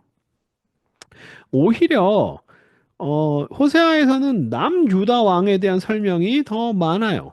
우시야, 요다, 마하스, 히스기야 이런 식으로 이 남유다 왕, 그러니까 이야기는 북이스라엘을 향하고 있는데 남유다 왕들이 쭉 언급되어 있습니다. 그 북이스라엘은 오히려 이 여로보암 하나만 언급돼요. 이것 때문에 이제 학자들은 아마도 북이스라엘을 상대로 했던 호세아의 그 예언들이 나중에 남쪽에서 남유다에 의해서 남쪽에 있는 사람들이 그 북쪽에 있는 놈들을 네, 어, 공격하기 위해서 뭐 그런 식의 어떤 편집이 되었다. 그러니까 남쪽 유다에서 그런 것들을 모았다. 이제 이런 식으로 해석을 하는데 꼭 그렇게 해석할 필요는 없겠죠. 저는 오히려 이 남유다 왕이 더 언급이 되고 북이스라엘은 왕이 여러 번 하나밖에 언급이 안 돼 있다는 것 자체가 이게 어떤 면에서는 약간 타산지석 같은 느낌이 들어요. 그러니까 북이스라엘의 운명을 니네들 알잖냐. 이 남유다에서 이 똑같은 짓을 하면 똑같이 저렇게 될 거야. 라고 하는 사실은 이게 그러니까 북이스라엘을 어떤 앞에 전면에 내세웠지만 실제로는 쟤네들이 왜 멸망했는지를 봐라. 이 남유다 놈들아, 니네도 똑같은 운명을 겪을 거야. 라고 이런 식으로 약간은 그런 이야기를 하고 싶어서 이 얘기를 이렇게 끌어들였을 수도 있다. 이렇게 볼 수도 있다는 거예요. 뭐 그건 뭐 어떻게 보느냐에 따라서 그건 해석의 문제이기 때문에 뭐 맞다 틀리다라고 얘기할 수는 없겠죠. 자, 저는 언제 쓰여졌냐는 별로 중요하지 않아요. 저는 항상 제가 이 얘기를 되게 많이 하는데 왜 그러냐 하면요. 사실은 메시지가 뭐냐. 이 성경이 우리에게 들려주고 싶은 이야기가 뭐냐에 더 관심을 둬야 되지. 그러니까 이건 뭐냐. 텍스트와 컨텍스트 사이에서 텍스트가 있고 컨텍스트가 있는데 우리가 컨텍스트를 잘 알아야 텍스트를 이해할 수 있는 건 맞는 이야기예요. 사실이죠. 배경을 모르면 사실 텍스트도 잘 이해를 못 해요. 그건 사실입니다. 뭐 예를 들면 뭐 예후 얘기 나오고 뭐 이스라엘 땅 얘기 나오는데 예후가 누군지 이스라엘 땅이 누군지 모르면 이해할 수 없는 거잖아요. 그런 것처럼 컨텍스트를 알아야 텍스트를 잘 이해할 수 있는 건 맞아요. 근데 우리가 이 지금 어, 기원전 8세기 북이스라엘의 역사적 상황이 어땠느냐라고 우리가 알고 있는 이 컨텍스트라고 하는 것이 사실은 뭘 근거로 한 거냐면 텍스트를 근거로 하고 있어요. 뭐냐면 우리가 갖고 있는 성경이에요. 성경을 근거로 컨텍스트를 재구성한 겁니다. 아마도 이랬을 것이다. 왜냐하면 실제 성경이 이렇게 쓰여 있으니까. 네? 어떤 뭐 지금 우리가 아까 좀 전에 봤지만 이런 이야기들이요. 요즘 대혼란기가 왔고 뭐 이 얘기들이 이런 얘기들이 어떤 역사적인 어떤 뭐 다른 성경 외에 근거된 자료들이 아주 많아서 뭐 그걸 통해서 재구성한 게 아니에요. 성경에 이렇게 쓰여 있으니까 이걸 가지고 얘기한 거예요. 그러니까 사실은 뭐냐면 텍스트를 통해서 컨텍스트를 재구성한 걸로 우리는 알고 있는 거예요. 그런데 성경 해석할 때 사람들이 가장 많이 실수하는 게 뭐냐면 컨텍스트가 마치 고정된 거라고 생각을 해요. 원래 이게 배경이 이러니까 텍스트는 이렇게 해석돼야 된다라고 얘기하는 거예요. 이런 건 뭐라고 하죠? 순환오류라고 합니다. 텍스트를 통해서 역으로 추정된 컨텍스트예요. 근데 그 컨텍스트를 마치 어떤 디폴트, 그것이 마치 정말 사실인 것처럼 딱 두고 컨텍스트를 통해서 텍스트를 다시 이해하려고 하는 건 이건 그냥 돌고 도는 이야기일 뿐입니다. 예. 그러니까 저는 컨텍스트가 별로 중요하지 않다라고 얘기하는 게 뭐냐면 텍스트를 똑바로 우리가 사실 갖고 있는 게 텍스트밖에 없다. 우리는 컨텍스트를 실제로 많이 가지고 있지 않다. 그 텍스트밖에 없다. 이 텍스트를 잘 똑바로 봐야 된다라고 하는 것이 제가 이 텍스트를 강조하는 이유예요. 역사적 배경은 사실은 우리가 추정한 텍스트를 통해서 추정한 역사적 배경일 뿐이다. 그래서 이것을 어떤 확실한 근거를 가지고 이 컨텍스트를 가지고 이 텍스트를 이해하는 건 별로 의미가 없다라고 생각을 해요. 그 다음에 이 성경이 호세아라고 하는 성경이 정말 BC 기원전 8세기의 상황에서만 적용이 되고 그 상황에서만 의미가 있는 책이었다고 한다면은 그 이후로 그냥 이것은 그냥 단순히 하나의 역사책에 불과했을 거예요. 그냥 옛날에 이런 사건이 있었네라고 하는. 그런데 이 본문의 메시지는 북이스라엘이 포로로 잡혀간 것뿐만 아니라 바빌론 이후에 남유다가 바빌론으로 포로가 돼 잡혀가는 상황. 뭐 기원 후 70년에 예수님 이후에 예루살렘이 멸망하고 그리고 심지어는 21세기 대한민국의 상황까지도 이런 현대적 적용이 가능한 이유는 뭐냐면 이 본문의 메시지는 어느 시대에서나 적용할 수 있는 범용성과 확장성을 가지고 있기 때문에 그래요. 왜 그러느냐 하면 본문 자체가 어떤 구체적인 역사 속, 지금 그럼 만약에 하나님께서 어떤 왕이 뭔가 잘못했다. 그러면 왕에 대해서 직접 너 왜 그렇게 했어? 너 왜 아시리아한테 잘 싸바싸바 잘하지? 왜 이집트에 가가지고 그래가지고 왜 이 나라를 망하니 나쁘나마 뭐 이런 식으로 얘기를 하시든지 아니면은 아시리아한테 가서 조공을 바치다니 이 비겁한 놈아 하나님을 의지하고 믿어야지 이렇게 이야기를 하는 식으로 역사를 기술하면 좋은데 그렇게 얘기를 하지 않아요.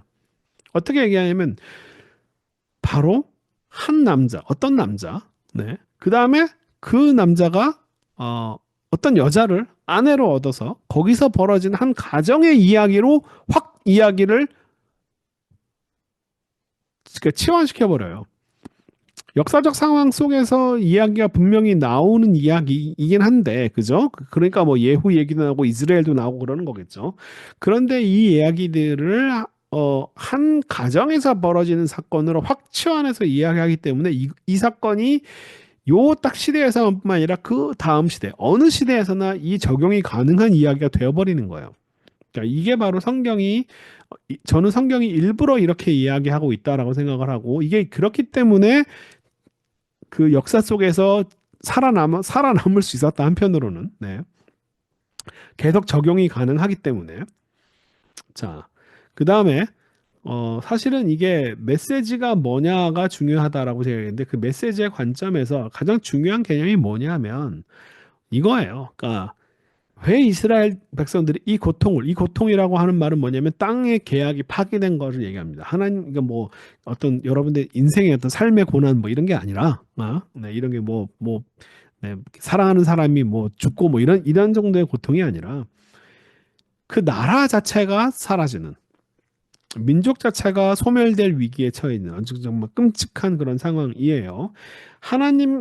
근데 이게 그냥 단순히 그냥 어떤 뭐 한 나라가 뭐 다른 나라에 지배되고 없어지고 이런 문제도 엄청난 큰일인데 이스라엘 백성들에게는 이것은 뭐냐면 하나님과의 약속이 깨진 거예요. 그러면 아주 심각한 신학적 문제가 발생합니다. 그죠? 만약에 이런 사건, 뭐 아시리아에 의해서 포로가 되고 뭐 바빌론에 의해서 바빌로니아에 의해서 포로가 되고 이런 이스라엘이라고 하는 나라 자체가 정말 운명이 그냥 완전 없어질 그런 위기에 처한 그런 정도의 충격이 없었다면은 성경은 아마 모세 오경으로 끝났을 거예요. 아마 여호수아 정도 있을 수 있겠죠. 여호수아 정도. 그걸로 그냥 네 하나님께서 우리에게 이 땅을 주셔서 우리가 이렇게 잘 먹고 잘 살았습니다. 끝 이러면 돼요.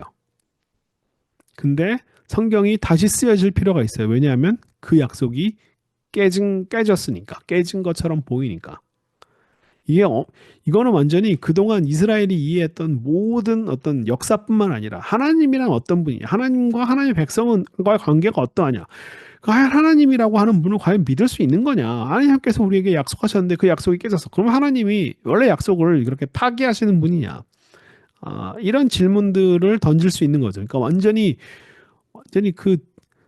뭐 정말 뭐 수백 년을 이어온 그 신앙 자체의 그 뿌리가 완전히 그냥 다 박살이 나버린 거예요.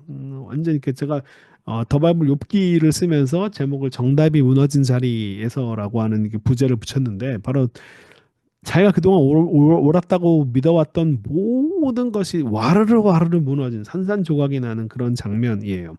그런 상황에서 하나님이란 어떤 분인가? 하나님을 믿는다는 것은 어떤 것인가? 신앙인이란 무엇인가? 하나님의 백성은 무엇인가? 아, 그 하나님이 우리에게 원하시는 바가 과연 무엇이냐? 이런 문제들에 대해서 근본적으로 다시 생각해보는 그런 과정들이 사실은 느비임과 그다음 캡티빔 이 과정이에요. 여기서 이제 누구의 잘못인가? 라고 하는 이런 것에 따라서 이제 달라집니다. 이거는 제가 바빌론 포로 사건을 설명할 때 이제 강의할 때 쓰는 자료인데 이 상황에도 똑같이 적용되기 때문에 제가 가져왔어요. 음, 구체적으로 뭐 북이스라엘이 먼저 이렇게 네, 포로가 되었죠. 근데 규모나 뭐 이런 면에서는요, 이 바빌로니아에 의한 바빌론 포로 사건이 이건 뭐 아시리아에 의해서 북이스라엘 멸망 사건하고는 비교조차가 되질 않아요. 음, 근데 성경에는 그 아시리아에 의한 그 네, 포로 사건이 더 자세하게 설명이 되어 있는 것은 저는 이렇게 생각합니다. 아시리아에 의해서 북이스라엘 멸망을 때는 그나마 그걸 보고 기록할 사람들이 남아 있었기 때문에. 근데 바빌론 포로 시기에는요, 그냥 아예 그냥 통째로 다 들려갑니다. 네. 뭐 남아 있는 아무것도 없어요. 그 정도로 바빌론 포로 사건이라고 하는 건 엄청난 사건이에요. 이게 구약 시대의 가장 충격적인 사건입니다. 그러니까 하나님과의 계약이 완전히 끝나는 사건. 그냥 북이스라엘을 명하시면 남유다로서는 계속 유지될 수 있었죠. 그래서 하나님이 약간 절반만 이렇게 아니면 우리에게 교훈을 주시려나 이럴 수 있는데 이 남유다까지 완전히 이 바빌론 포로 사건으로 완전히 하나님과의 계약이 땅의 약속이 완전히 깨지는 사건이라고 이렇게 되는데 요걸 이해할 때 역사적인 배경으로서 가장 중요하게 이해한 것은 바로 겁니다. 아시리아 제국과 바빌로니아 제국이 국제 정책에 있어서 똑같지가 않아요. 차이가 있습니다. 이런 걸 좀 잘 이해할 필요가 있어요. 뭐냐면 이게 고대 근동의 사회 속에서 여기가 그러니까 아시리아입니다. 그러니까 저기 뭐 이집트가 여기 있고요. 여기가 이제 이스라엘이 여기 있겠죠. 그죠? 여기 쪽에 있습니다. 그다음에 여기 히타이트, 해족석 히타이트나 이런 쪽이 여기 있고, 그다음에 여기가 북아시리아, 그다음에 아시리아가 여기 있고, 그다음에 바빌로니아가 여기 있습니다. 그러니까 수메르도 몰래 이쪽 우르가 여기 있죠. 페르시아만에. 그러니까 이게 좀 고대 근동 전체로 봤을 때는 이 아시리아가 음, 더 고대 근동의 중심지에 더 가까워요. 바빌로니아는 더 떨어집니다. 그러니까 약간 그 좀 더 배경을 설명하면 이게 이제 청동기 시대가 있었는데 청동기 시대 BC 이제 1200년에 청동기 시대가 우르르 멸망합니다. 청동기 시대가 와르르 다 멸망하고 그다음에 그래서 다 이렇게 완전히 다 폐허가 돼요. 이 고대 근동 전체 지역이. 그랬는데 한 BC 한 1000년경쯤에서 그러니까 이제 이스라엘에서는 이제 요 빈자리 200년 동안의 공백기가 있는데 이 어느 지역도 이제 패권을 잘 주장하지 못했던 그런 시기에 이제 이 빈자리가 생기니까 뭐가 생기면 잡초들이 쭉 자라는 거예요. 그러니까 집에 관리자가 없으니까 마당에 잡초들이 쭉 자라는 거예요. 그 이스라엘이라고 하는 나라는 그런 잡초 중에 하나예요. 네, 그러니까 요 상황에서 그런 조그만 소규모 어떤 도시 국가들이 쭉 생겨납니다. 쭉 생겨나는데 근데 이제 이 BC 1000년경쯤 해가지고 900년대 1000년대에 이 아시리아가 다시 회복을 해서 패권을 잡아요. 그리고 이제 BC 한 이제 7세기 초반까지 한 300년 동안 이 고대 근동 전체를 아시리아가 주도를 합니다. 그 아시리아가 300년 넘게 주도를 하다가 그 다음에 이제 이 바빌로니아가 그 다음에 다시 세력을 확장해가지고 바빌로니아가 이제 자리를 잡아요. 바빌로니아는 오랫동안 패권을 유지하지 못합니다. 그 다음에 바로 지금 요쪽 넘어 수사라고 하는 지역 여기가 바로 이제 페르시아. 네, 엘람 페르시아 요쪽 지역에 있었던 이제 왕들의 여기가 이제 흥왕해지면서 이제 바빌로니아도 금방 무너져요. 자, 근데 근데 이 아시리아가 이제 여기랑 가까운데 아시리아의 국제 정책은 뭐였냐면 아시리아는요 처음에 이제 황제가 왕이 되잖아요. 이제 아시리아가 패권을 잡았어요. 300년 동안. 어 그게 대략 언제냐 하면은 네 그냥 대략 얘기할게요. BC 이제 천년경 혹은 뭐 900년 초인데요. 천년경부터 한 700년이라고 대충 얘기하겠습니다. 요 짧은 시기 이 300년 동안에 아시리아가 이 전체적으로 패권을 장악을 하는데 아시리아의 특징은 뭐냐면요. 왕이 되면 맨날 하는 게요. 정복 전쟁입니다. 그냥 무조건 다 싸우러 나가요. 하루 한 번은 이쪽으로 가고 한 번은 밑으로 내려가고 뭐 매년 왕이 되면 매년 하는 일이 싸움 하러 가는 일이에요. 근데 이제 가서 싸움을 해가지고 대부분 이제 지죠 다. 네, 다 이 저기 뭐죠? 이 여기 있는 나라들이 아시리아의 감당이 안 되죠. 그러니까 아시리아가 엄청난 대제국이었으니까. 그래서 이렇게 발 듣는 애들, 그냥 우리가 도착을 했는데, 그냥 바로 성문을 열어주고, 바로 항복하고 납작 엎드리고, 아니면 이제 전쟁에 져가지고, 우리 졌습니다. 아시리아 황제요. 우리가 당신의 종이 되겠습니다. 이제 이러면, 그 사람, 그 지역의 원래 왕권을 유지시켜 줍니다. 대신에 너희들은 조공을 열심히 바쳐라. 그래서 이 매년 이제 왕이 계속 가가지고 이제 그 정복 전쟁을 벌이고 거기서 갖고 노예 얼마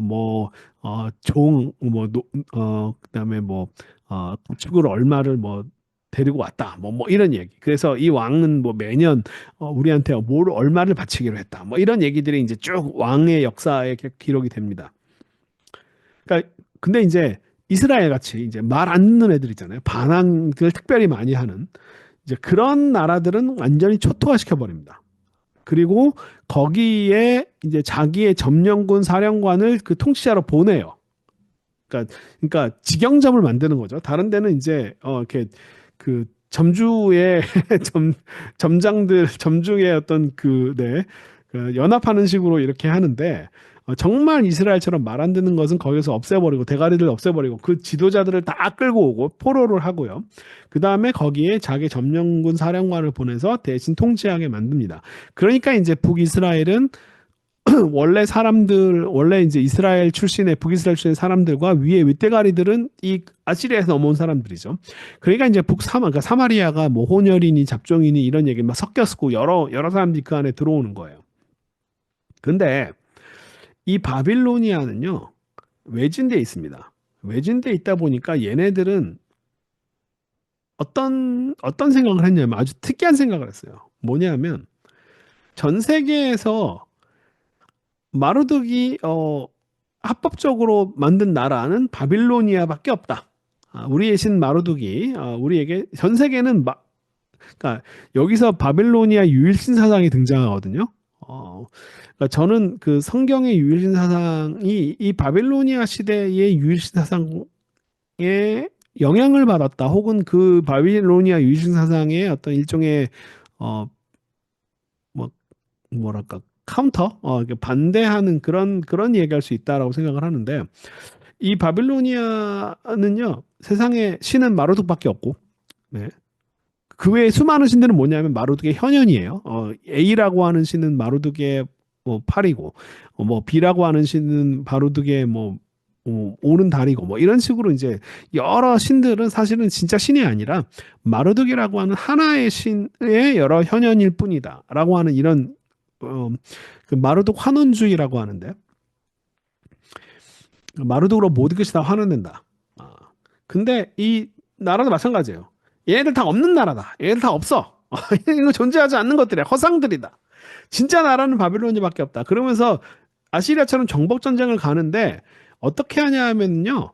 정복 전쟁을 가서 그 무너뜨리는 도시들을 갖다가 아예 거기다 속물 뿌려가지고 아예 아무도 못 살게 만들어요. 향후 한 100년, 200년 동안 농작물이 못 자라게 만듭니다.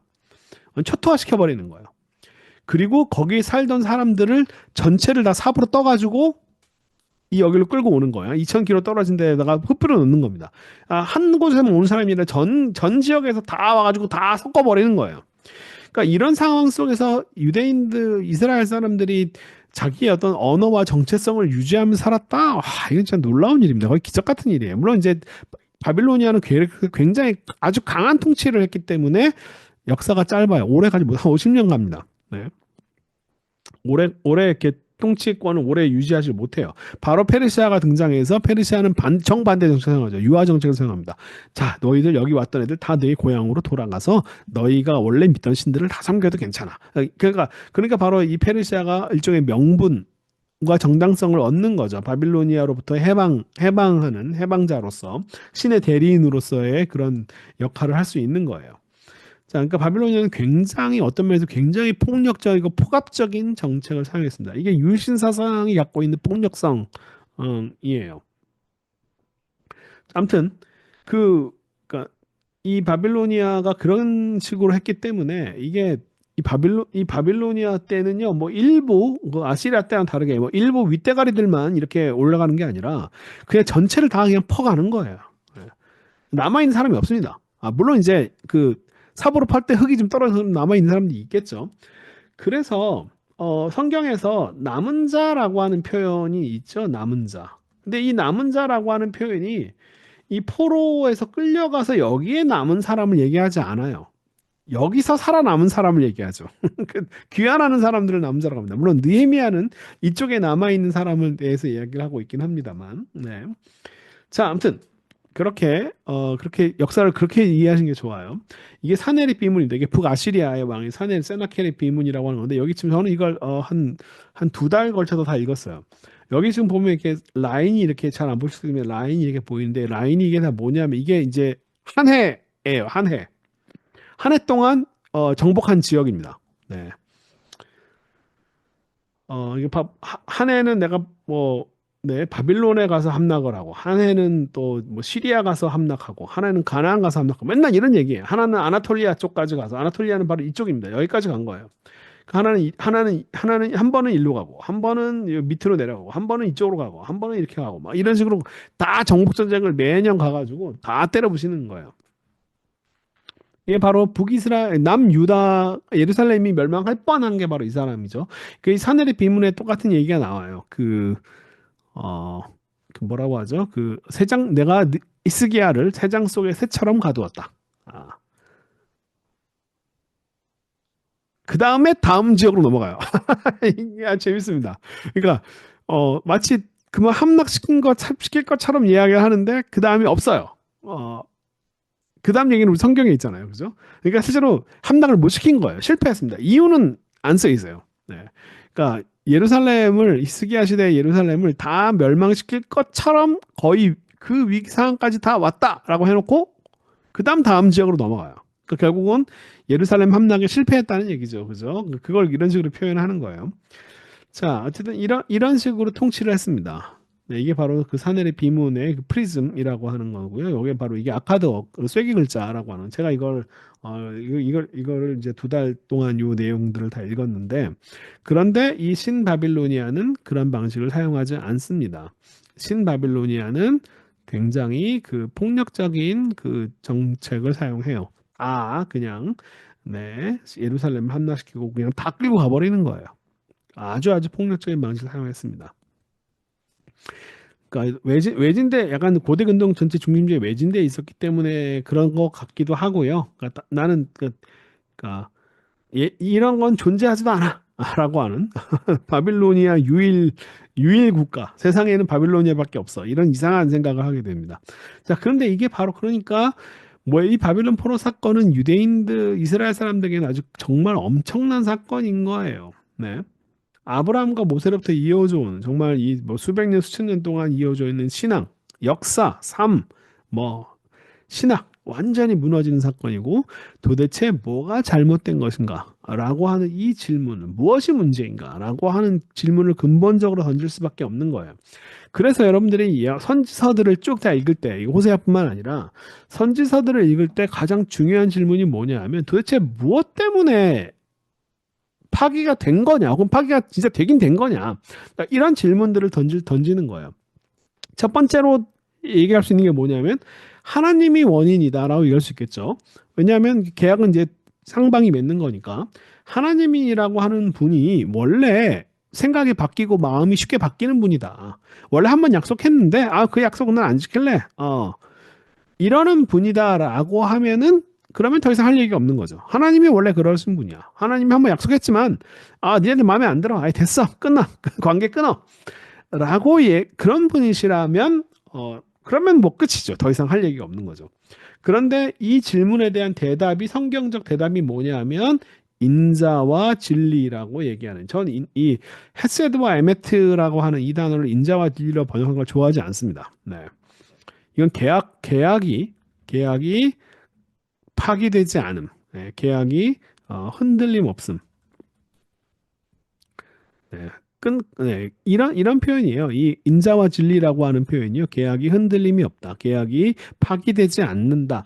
우리가 시편에서 계속 그의 인자하심은 영원하십니다라고 얘기하잖아요. 그 사실은 그 하나님께서 그분은 한번 그분께서 맺으신 계약은 우리 인간 쪽에서 아무리 개판을 치고 아무리 잘못한다고 할지라도 그분이 맺으신 그 약속, 그 계약은 그 언약은 절대 흔들리지 않고 영원한 거야. 라고 하는 신앙 고백이에요. 그의 하나님이 우리한테 계속 잘해준다. 그 계약의 내용은 우리한테 잘해준다라고 하는 얘기긴 하겠지만, 하나님이 이 약속을 저버리시는 분이 절대 아니다라고 하는 거기에 대한 대답이 바로, 네, 인자와 진리, 혹은 그의 인자하심은 영원하십니다. 라고 하는 고백이에요. 인자가 아니라, 사실은 그분은 한 번 맺은 계약을 변경하시는 분이 아니다라고 하는 표현이에요. 그 다음에 또 하나님이 원인인데 하나님이 약속을 버리시는 분이 아니지만 그래도 어떤 하나님의 커다란 계획 속에서 이게 이제 사실은 신약 시대에 차용된 신약 시대에 채택된 어떤 답변일 수 있어요. 하나님이 커다란 어떤 계획의 일부분으로서 이스라엘의 고난이 어떤 하나의 계획, 그 계획은 뭐 전 인류를 구원한다든지 뭐 이런 식의 어떤 우리가 구속사 신학에서 이야기하는 그 방식은 사실 여러 답 중에 요 답을 끌어낸 거예요. 그래서 이게 성경에 쓰여져 있는 유일한 답이 아니에요. 구속사적 신학이라고 했을 때 구속사적 신학은 저 개인적으로 별로 좋아하지 않는데 성경의 일부분만을 차용해가지고 그 이야기를 할 수밖에 없어서 그렇습니다. 뭐 의론자의 고난이라든지 이런 이야기가 사실은 구약에서는 어떤 면에서 소수 의견에 가까운데 이 소수 의견이 신약 시대에 혹은 그다음에 그 이후에 이제 학자들에 의해서 기독교 신학을 구성할 때서 이게 주류적 관점으로 이제 전환된 것뿐이에요. 사실 구약에서의 선지서에서 가장 중요한 주류적인 대답은 바로 하나님이 원인이 아니라 이스라엘에게 원인이 있다. 이스라엘이 하나님의 명령을 제대로 지키지 않았기 때문이다. 라고 하는, 네. 이거는 이 해석과 다른 거죠. 하나님이 어떤 계획이 있어가지고 이스라엘은 아무 문제가 없는데 하나님께 고난을 줬다라고 하는 얘기랑 전혀 다른 이야기입니다. 그죠? 이 얘기가 사실 주된 이야기예요. 이스라엘이 계명을 어겼다. 하나님의 명령을 어겼다. 근데 이제 문제가 뭐냐면은 어떤 명령을 어겼냐예요. 그러니까 수직적, 수평적이라고 제가 이렇게 나눴는데 이 수직적이라고 하는 말은 뭐냐면은 그냥 하나님과 인간 사이의 직접적인 관계. 이건 수직적인 관계. 그래서 이제 이런 명령에서는 주로 뭐가 문제가 되냐 하면 어떤 이방신을 섬기는 것. 그죠? 하나님이 너희가 나를 버리고 이방신한테로 갔다. 이런 식으로 하나님을 똑바로 섬기지 못했다. 그 다음에 뭐가 또 문제냐? 하나님의 명령, 안식일을 똑바로 못 지켰다. 뭐 이런 식의 얘기들 있잖아요.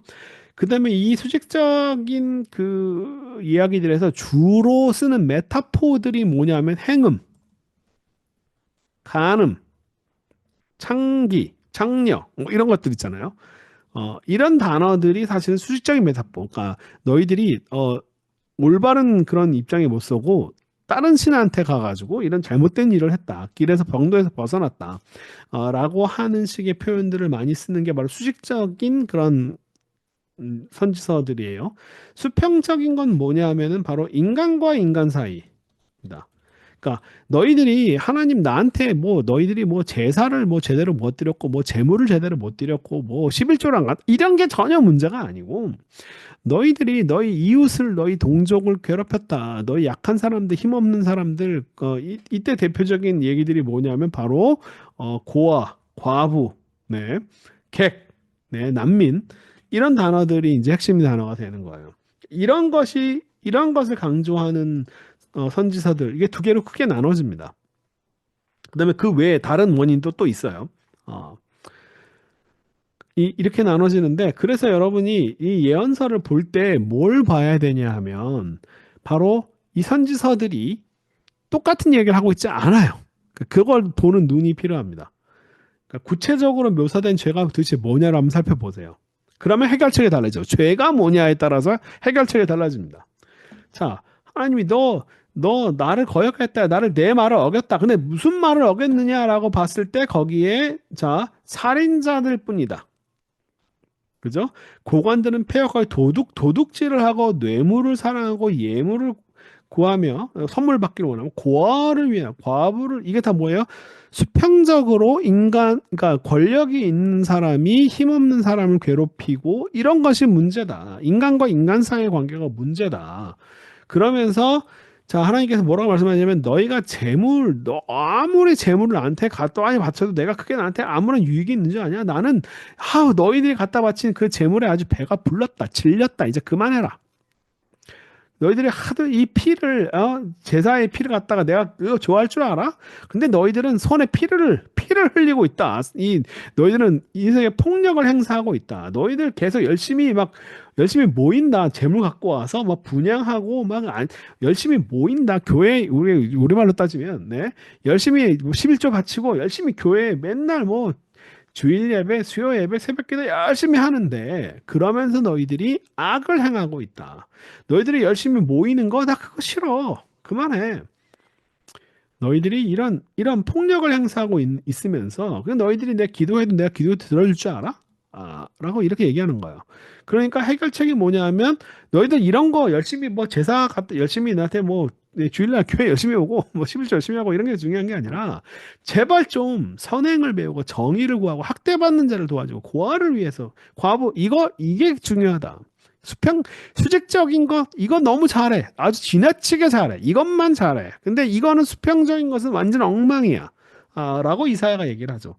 그러면서 나온 얘기가 그 유명한 너희 죄가 주홍같을지라도 눈과 같이. 자, 이건 앞뒤 다 떼고 이것만 가지고 우리가 기도하면 하나님께서 이런 얘기 아닙니다. 기도하면이 아니에요. 이렇게 하면이에요. 학대받는 자를 도와주고 고아를 위해서 구출해주고 과부를 위해서 변호하고 선행하고 정의를 행하면 죄가 주홍같이 질러지라 이렇게 되는 거예요. 그러니까 이게 성경을 아주 이상하게 우리가 쓰고 있죠.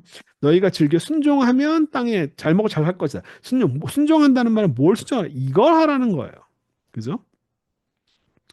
열심히 교회 그러니까 이 얘기를 가지고 이거 순종하면이라고 했으니까 목사님 말 잘 듣고 교회 열심히 가고 예배 열심히 참석하고 11조 헌금 열심히 하고 이 얘기가 아니에요. 그거 질렸다 그만해라. 이게 문제다라고 얘기를 하는 장면입니다. 네. 그러니까 이사야예요. 근데 이제 이사야를 우리가 제3 이사야 이런 식으로 제2 이사야, 제3 이사야 요즘에는 4, 5, 6, 7까지 막 나가는데 이런 식으로 나가는 이유가 뭐냐면 강조점이 달라져요. 똑같이 정의를 지키면 의를 행하라. 미시파트와 ጼ다카의 얘기를 똑같이 하고 있지만 그 ጼ다카의 내용 뭐가 의를 하나님이 원하시는 뜻을 행하라. 뭐가 안식일을 지켜라. 이게 바뀌는 거예요. 네.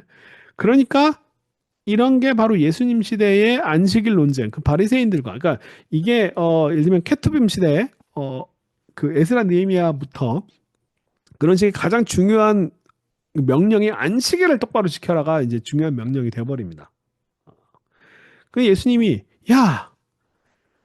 그러니까 안식일을 잘 지켜야 되니까 그날은 네 배고픈 사람이 밥을 먹어도 안 되고 아픈 사람 병자를 고쳐줘도 안 되고 이런 얘기들을 하는 거예요. 그죠? 안식일을 지키기도 하나님의 명령을 지키기 더 소중하니까. 그러니까 예수님이 도대체 하나님께서 안식일을 왜 줬냐? 사람을 위해서 준 거야.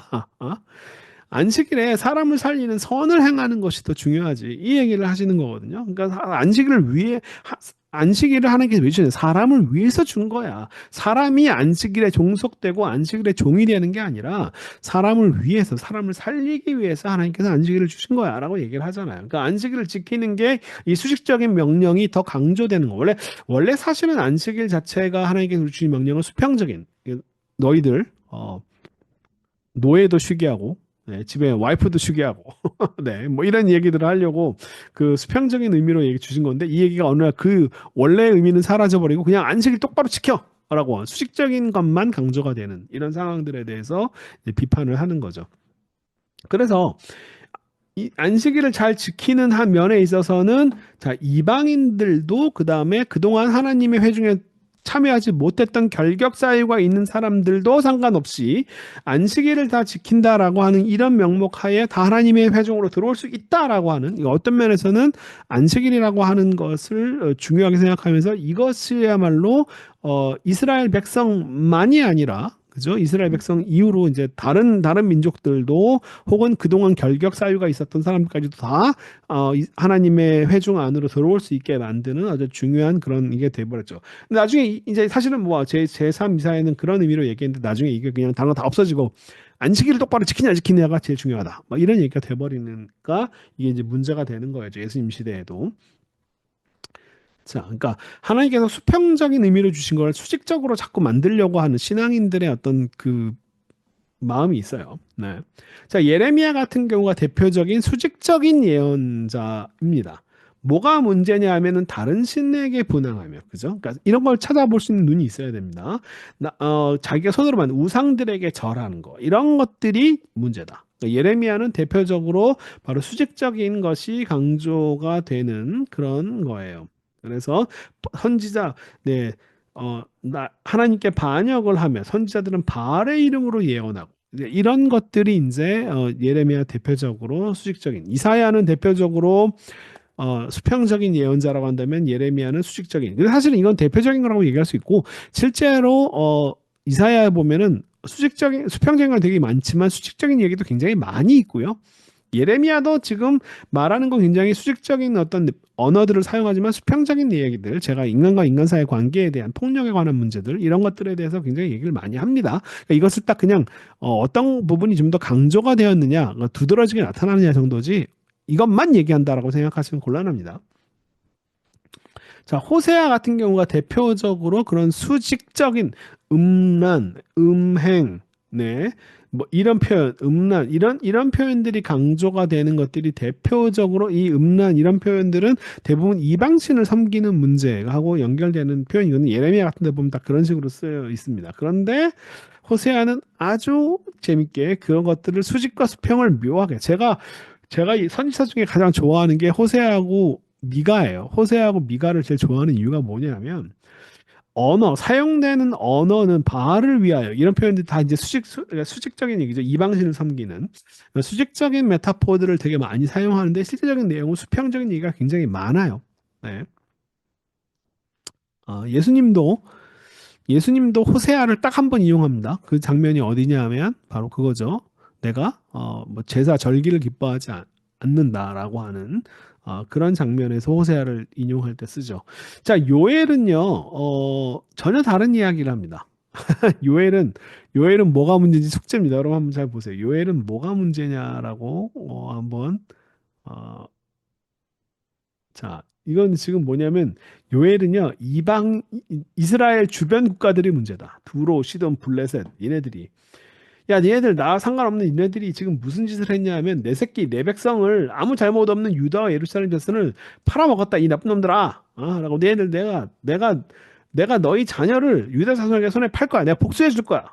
라고 너희들이 내 새끼들 아무 잘못 없는 내 새끼를 괴롭혔다. 잘못 없다라고 하는 표현 어디 나냐면 무죄한 피를 유다 자손에게 포악을 행하여 무죄한 피. 내 새끼는 아무 잘못 없는데 너희들이 애굽 이집트 너희들이 지금 내 새끼를 이렇게 괴롭혔다. 에돔이 그랬다. 그러니까 너희들 내가 다 없애버릴 거야.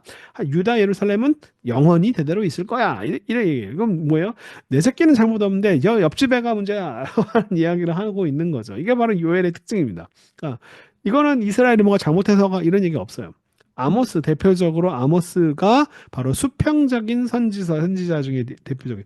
근데 이것은 이스라엘만 문제 삼지 않아요. 그러니까 이웃나라, 에돔도 암몬도 마찬가지로 똑같은 기준으로 하는 게서 전 세계를 심판하시는데 똑같은 기준으로 어떻게 칼로 그 형제를 쫓아가며 형제를 서로 죽였다. 자, 길르앗의 아이벤 여인은 배를 갈랐다. 이런 것이 문제다. 유다, 니네들도 마찬가지다. 은을 받고 의인을 팔았다. 한 켤레 신발 한 켤레를 받고 가난한 자를 팔았다. 힘없는 자의 머리를 티끌. 자, 이게 굉장히 이게 수평적으로 이게 문제이기 때문에 그래서 어떻게 해야 됩니까? 아모스의 문제점은 자 가난한 자와 함께 다 이게 다 문제가 되는 거죠. 그러니까 이게 다 잘못 수평적인 죄가 문제예요. 그러니까 어떻게 해야 되느냐? 자, 너희들이 열심히 제사, 번제, 소제, 희생 제목 아무리 갖다 바쳐봤자 내가 그거 받아줄 줄 알아? 내가 너희들 열심히 뭐 절기들 열심히 뭐 때때로 모이고 뭐 하나님 예배 드리고 이거 기뻐할 줄 알아? 아니야.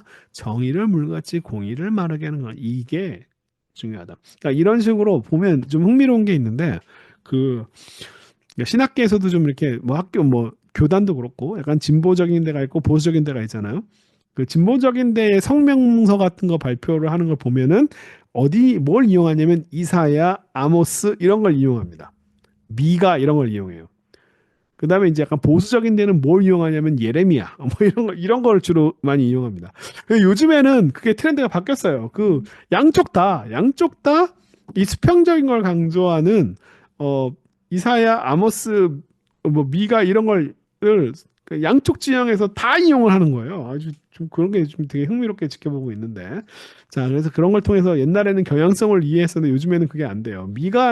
제가 미가, 호세아 두 개를 좋아하는 이유가 뭐냐면, 자, 우상들, 음행, 기생, 목상, 이게 정확하게 다 뭐냐면, 메타포가 어떤 메타포냐면 수직적인 메타포들이에요. 이방신을 섬기는 것의 문제를 다 삼는 거예요. 그런데 미가 강조하는 건 뭐냐면은, 선을 미워하고 악을 기뻐하면 내 백성 가죽을 벗기고 그 뼈를 살을 뜯어서 그의 살을 먹으며 그래서 뭐예요? 사람을 이렇게 네 너희가 이방신을 위해서 이렇게 한다가 아니라 너희들이 너희 동족들을 이렇게 한다. 내가 도대체 하나님께 뭘 가지고 내가 번제물 가지고 뭘 하나님이 뭘 기뻐하실까? 내가 내 자식이라도 갖다 바칠까? 내가 내 몸을 갖다가 바칠까? 아니야. 하나님께서 원하시는 것은 바로 정의를 행하며 남에게 베푸는 인자예요. 선 오브 맨 인자가 아니라 이걸 인자를 사랑하면은 그 예수님 그 인자 예수님을 사랑한다고 착각하시는 분들이 되게 많더라고요. 깜짝 놀랐어요. 네, 러빙 카인드니스입니다. 네, 이게 바로 헤세드 한 번 맺은 계약에 흔들림 없는 것. 그다음에 겸손하게 하나님과 함께 행하는 것. 바로 이런 것이 바로 하나님께 원하시는 것이다. 바로 이런 거예요. 이게 그러니까 지금 불의한 재물, 축소시키 가정을 해봐. 이게 다 수평적인 인간과 인간 사이의 상호 관계를 깨트리는 것들에 대한 이야기. 햇세대를 깨트리는 것, 계약을 깨트리는 일들이기 때문에 그렇습니다. 부자들은 폭력이 강포는 폭력입니다. 그 주민들은 거짓을. 이런 것들이 문제되는 거. 바로 이런 것들을 알아보는 그 능력이 굉장히 중요합니다. 바로 그래서 예언서들, 선지서들 읽을 때 도대체 무엇이 문제냐 이런 부분들을 보는 게 더 포인트예요. 이게 역사적 배경이 뭐 몇 세기 예언자고 몇 세기 때 무슨 일이 벌어지고 그때 역사 사건이 뭐고 이런 하나도 중요하지 않아요. 진짜 중요한 건 바로 이겁니다. 이 중에 어떤 대답을 하고 있느냐예요. 이런 것들 도대체 왜 하나님과 이스라엘 계약이 파기되었느냐? 정말 파기된 거 맞냐? 실제로 진짜 파기된 거냐? 아니면 파기된 것처럼 보이는 것뿐이냐? 혹은 파기되었다라고 한다면 도대체 무엇 때문에 파기된 거냐? 라고 하는 이런 질문들에 대해서 어떤 답을 내리느냐를 가지고 선지서들을 꼼꼼하게 비교하면서 살펴보는 것이 이게 바로 성경을 읽는 가장 중요한 질문이고 거기에 대한 대답들에 따라서 선지서들이 각각 다른 대답들을 하고 있다는 걸 알아내는 게 가장 중요한 거예요. 자, 이런 관점에서 앞으로 이제 우리가 호세아를 읽게 될 겁니다. 호세아는 이 질문에 대해서 뭐라고 대답하는지 여러분이 꼼꼼하게 자세하게 이 수직과 수평이라고 하는 요 좀 지점에서 여러분들이 어떤 메타포, 그다음에 그 메타포는 어휘는 그런데 그 실제적인 속의 의미는 무엇일까? 기표와 기의 차이, 이런 것들까지도 관심 있게 한번 살펴보면 좋을 것 같습니다. 자, 여러분 지금 아무도 없는데 혼자 열심히 떠들었어요. 마치 하다 보니까 마치 여러분 실제로 앞에 있는 것처럼 생각이 들어서 막 얘기했는데 자, 다음 주부터 또 재밌게 다음 주에 제가 녹화를 만약에 뭐 안 하면요, 꼭 녹화 안 됐어요라고 얘기 꼭 해주십시오. 이런 실수를 안 할 수 있도록 좀 해주십시오. 제가 한 번 한 강의를 또 하는 걸 되게 힘들어하는데 자, 오늘은 그럼 여기서 마치도록 하겠습니다. 다음 주에 계속 공부하도록 하겠습니다. 네, 안녕히 계십시오. 감사합니다.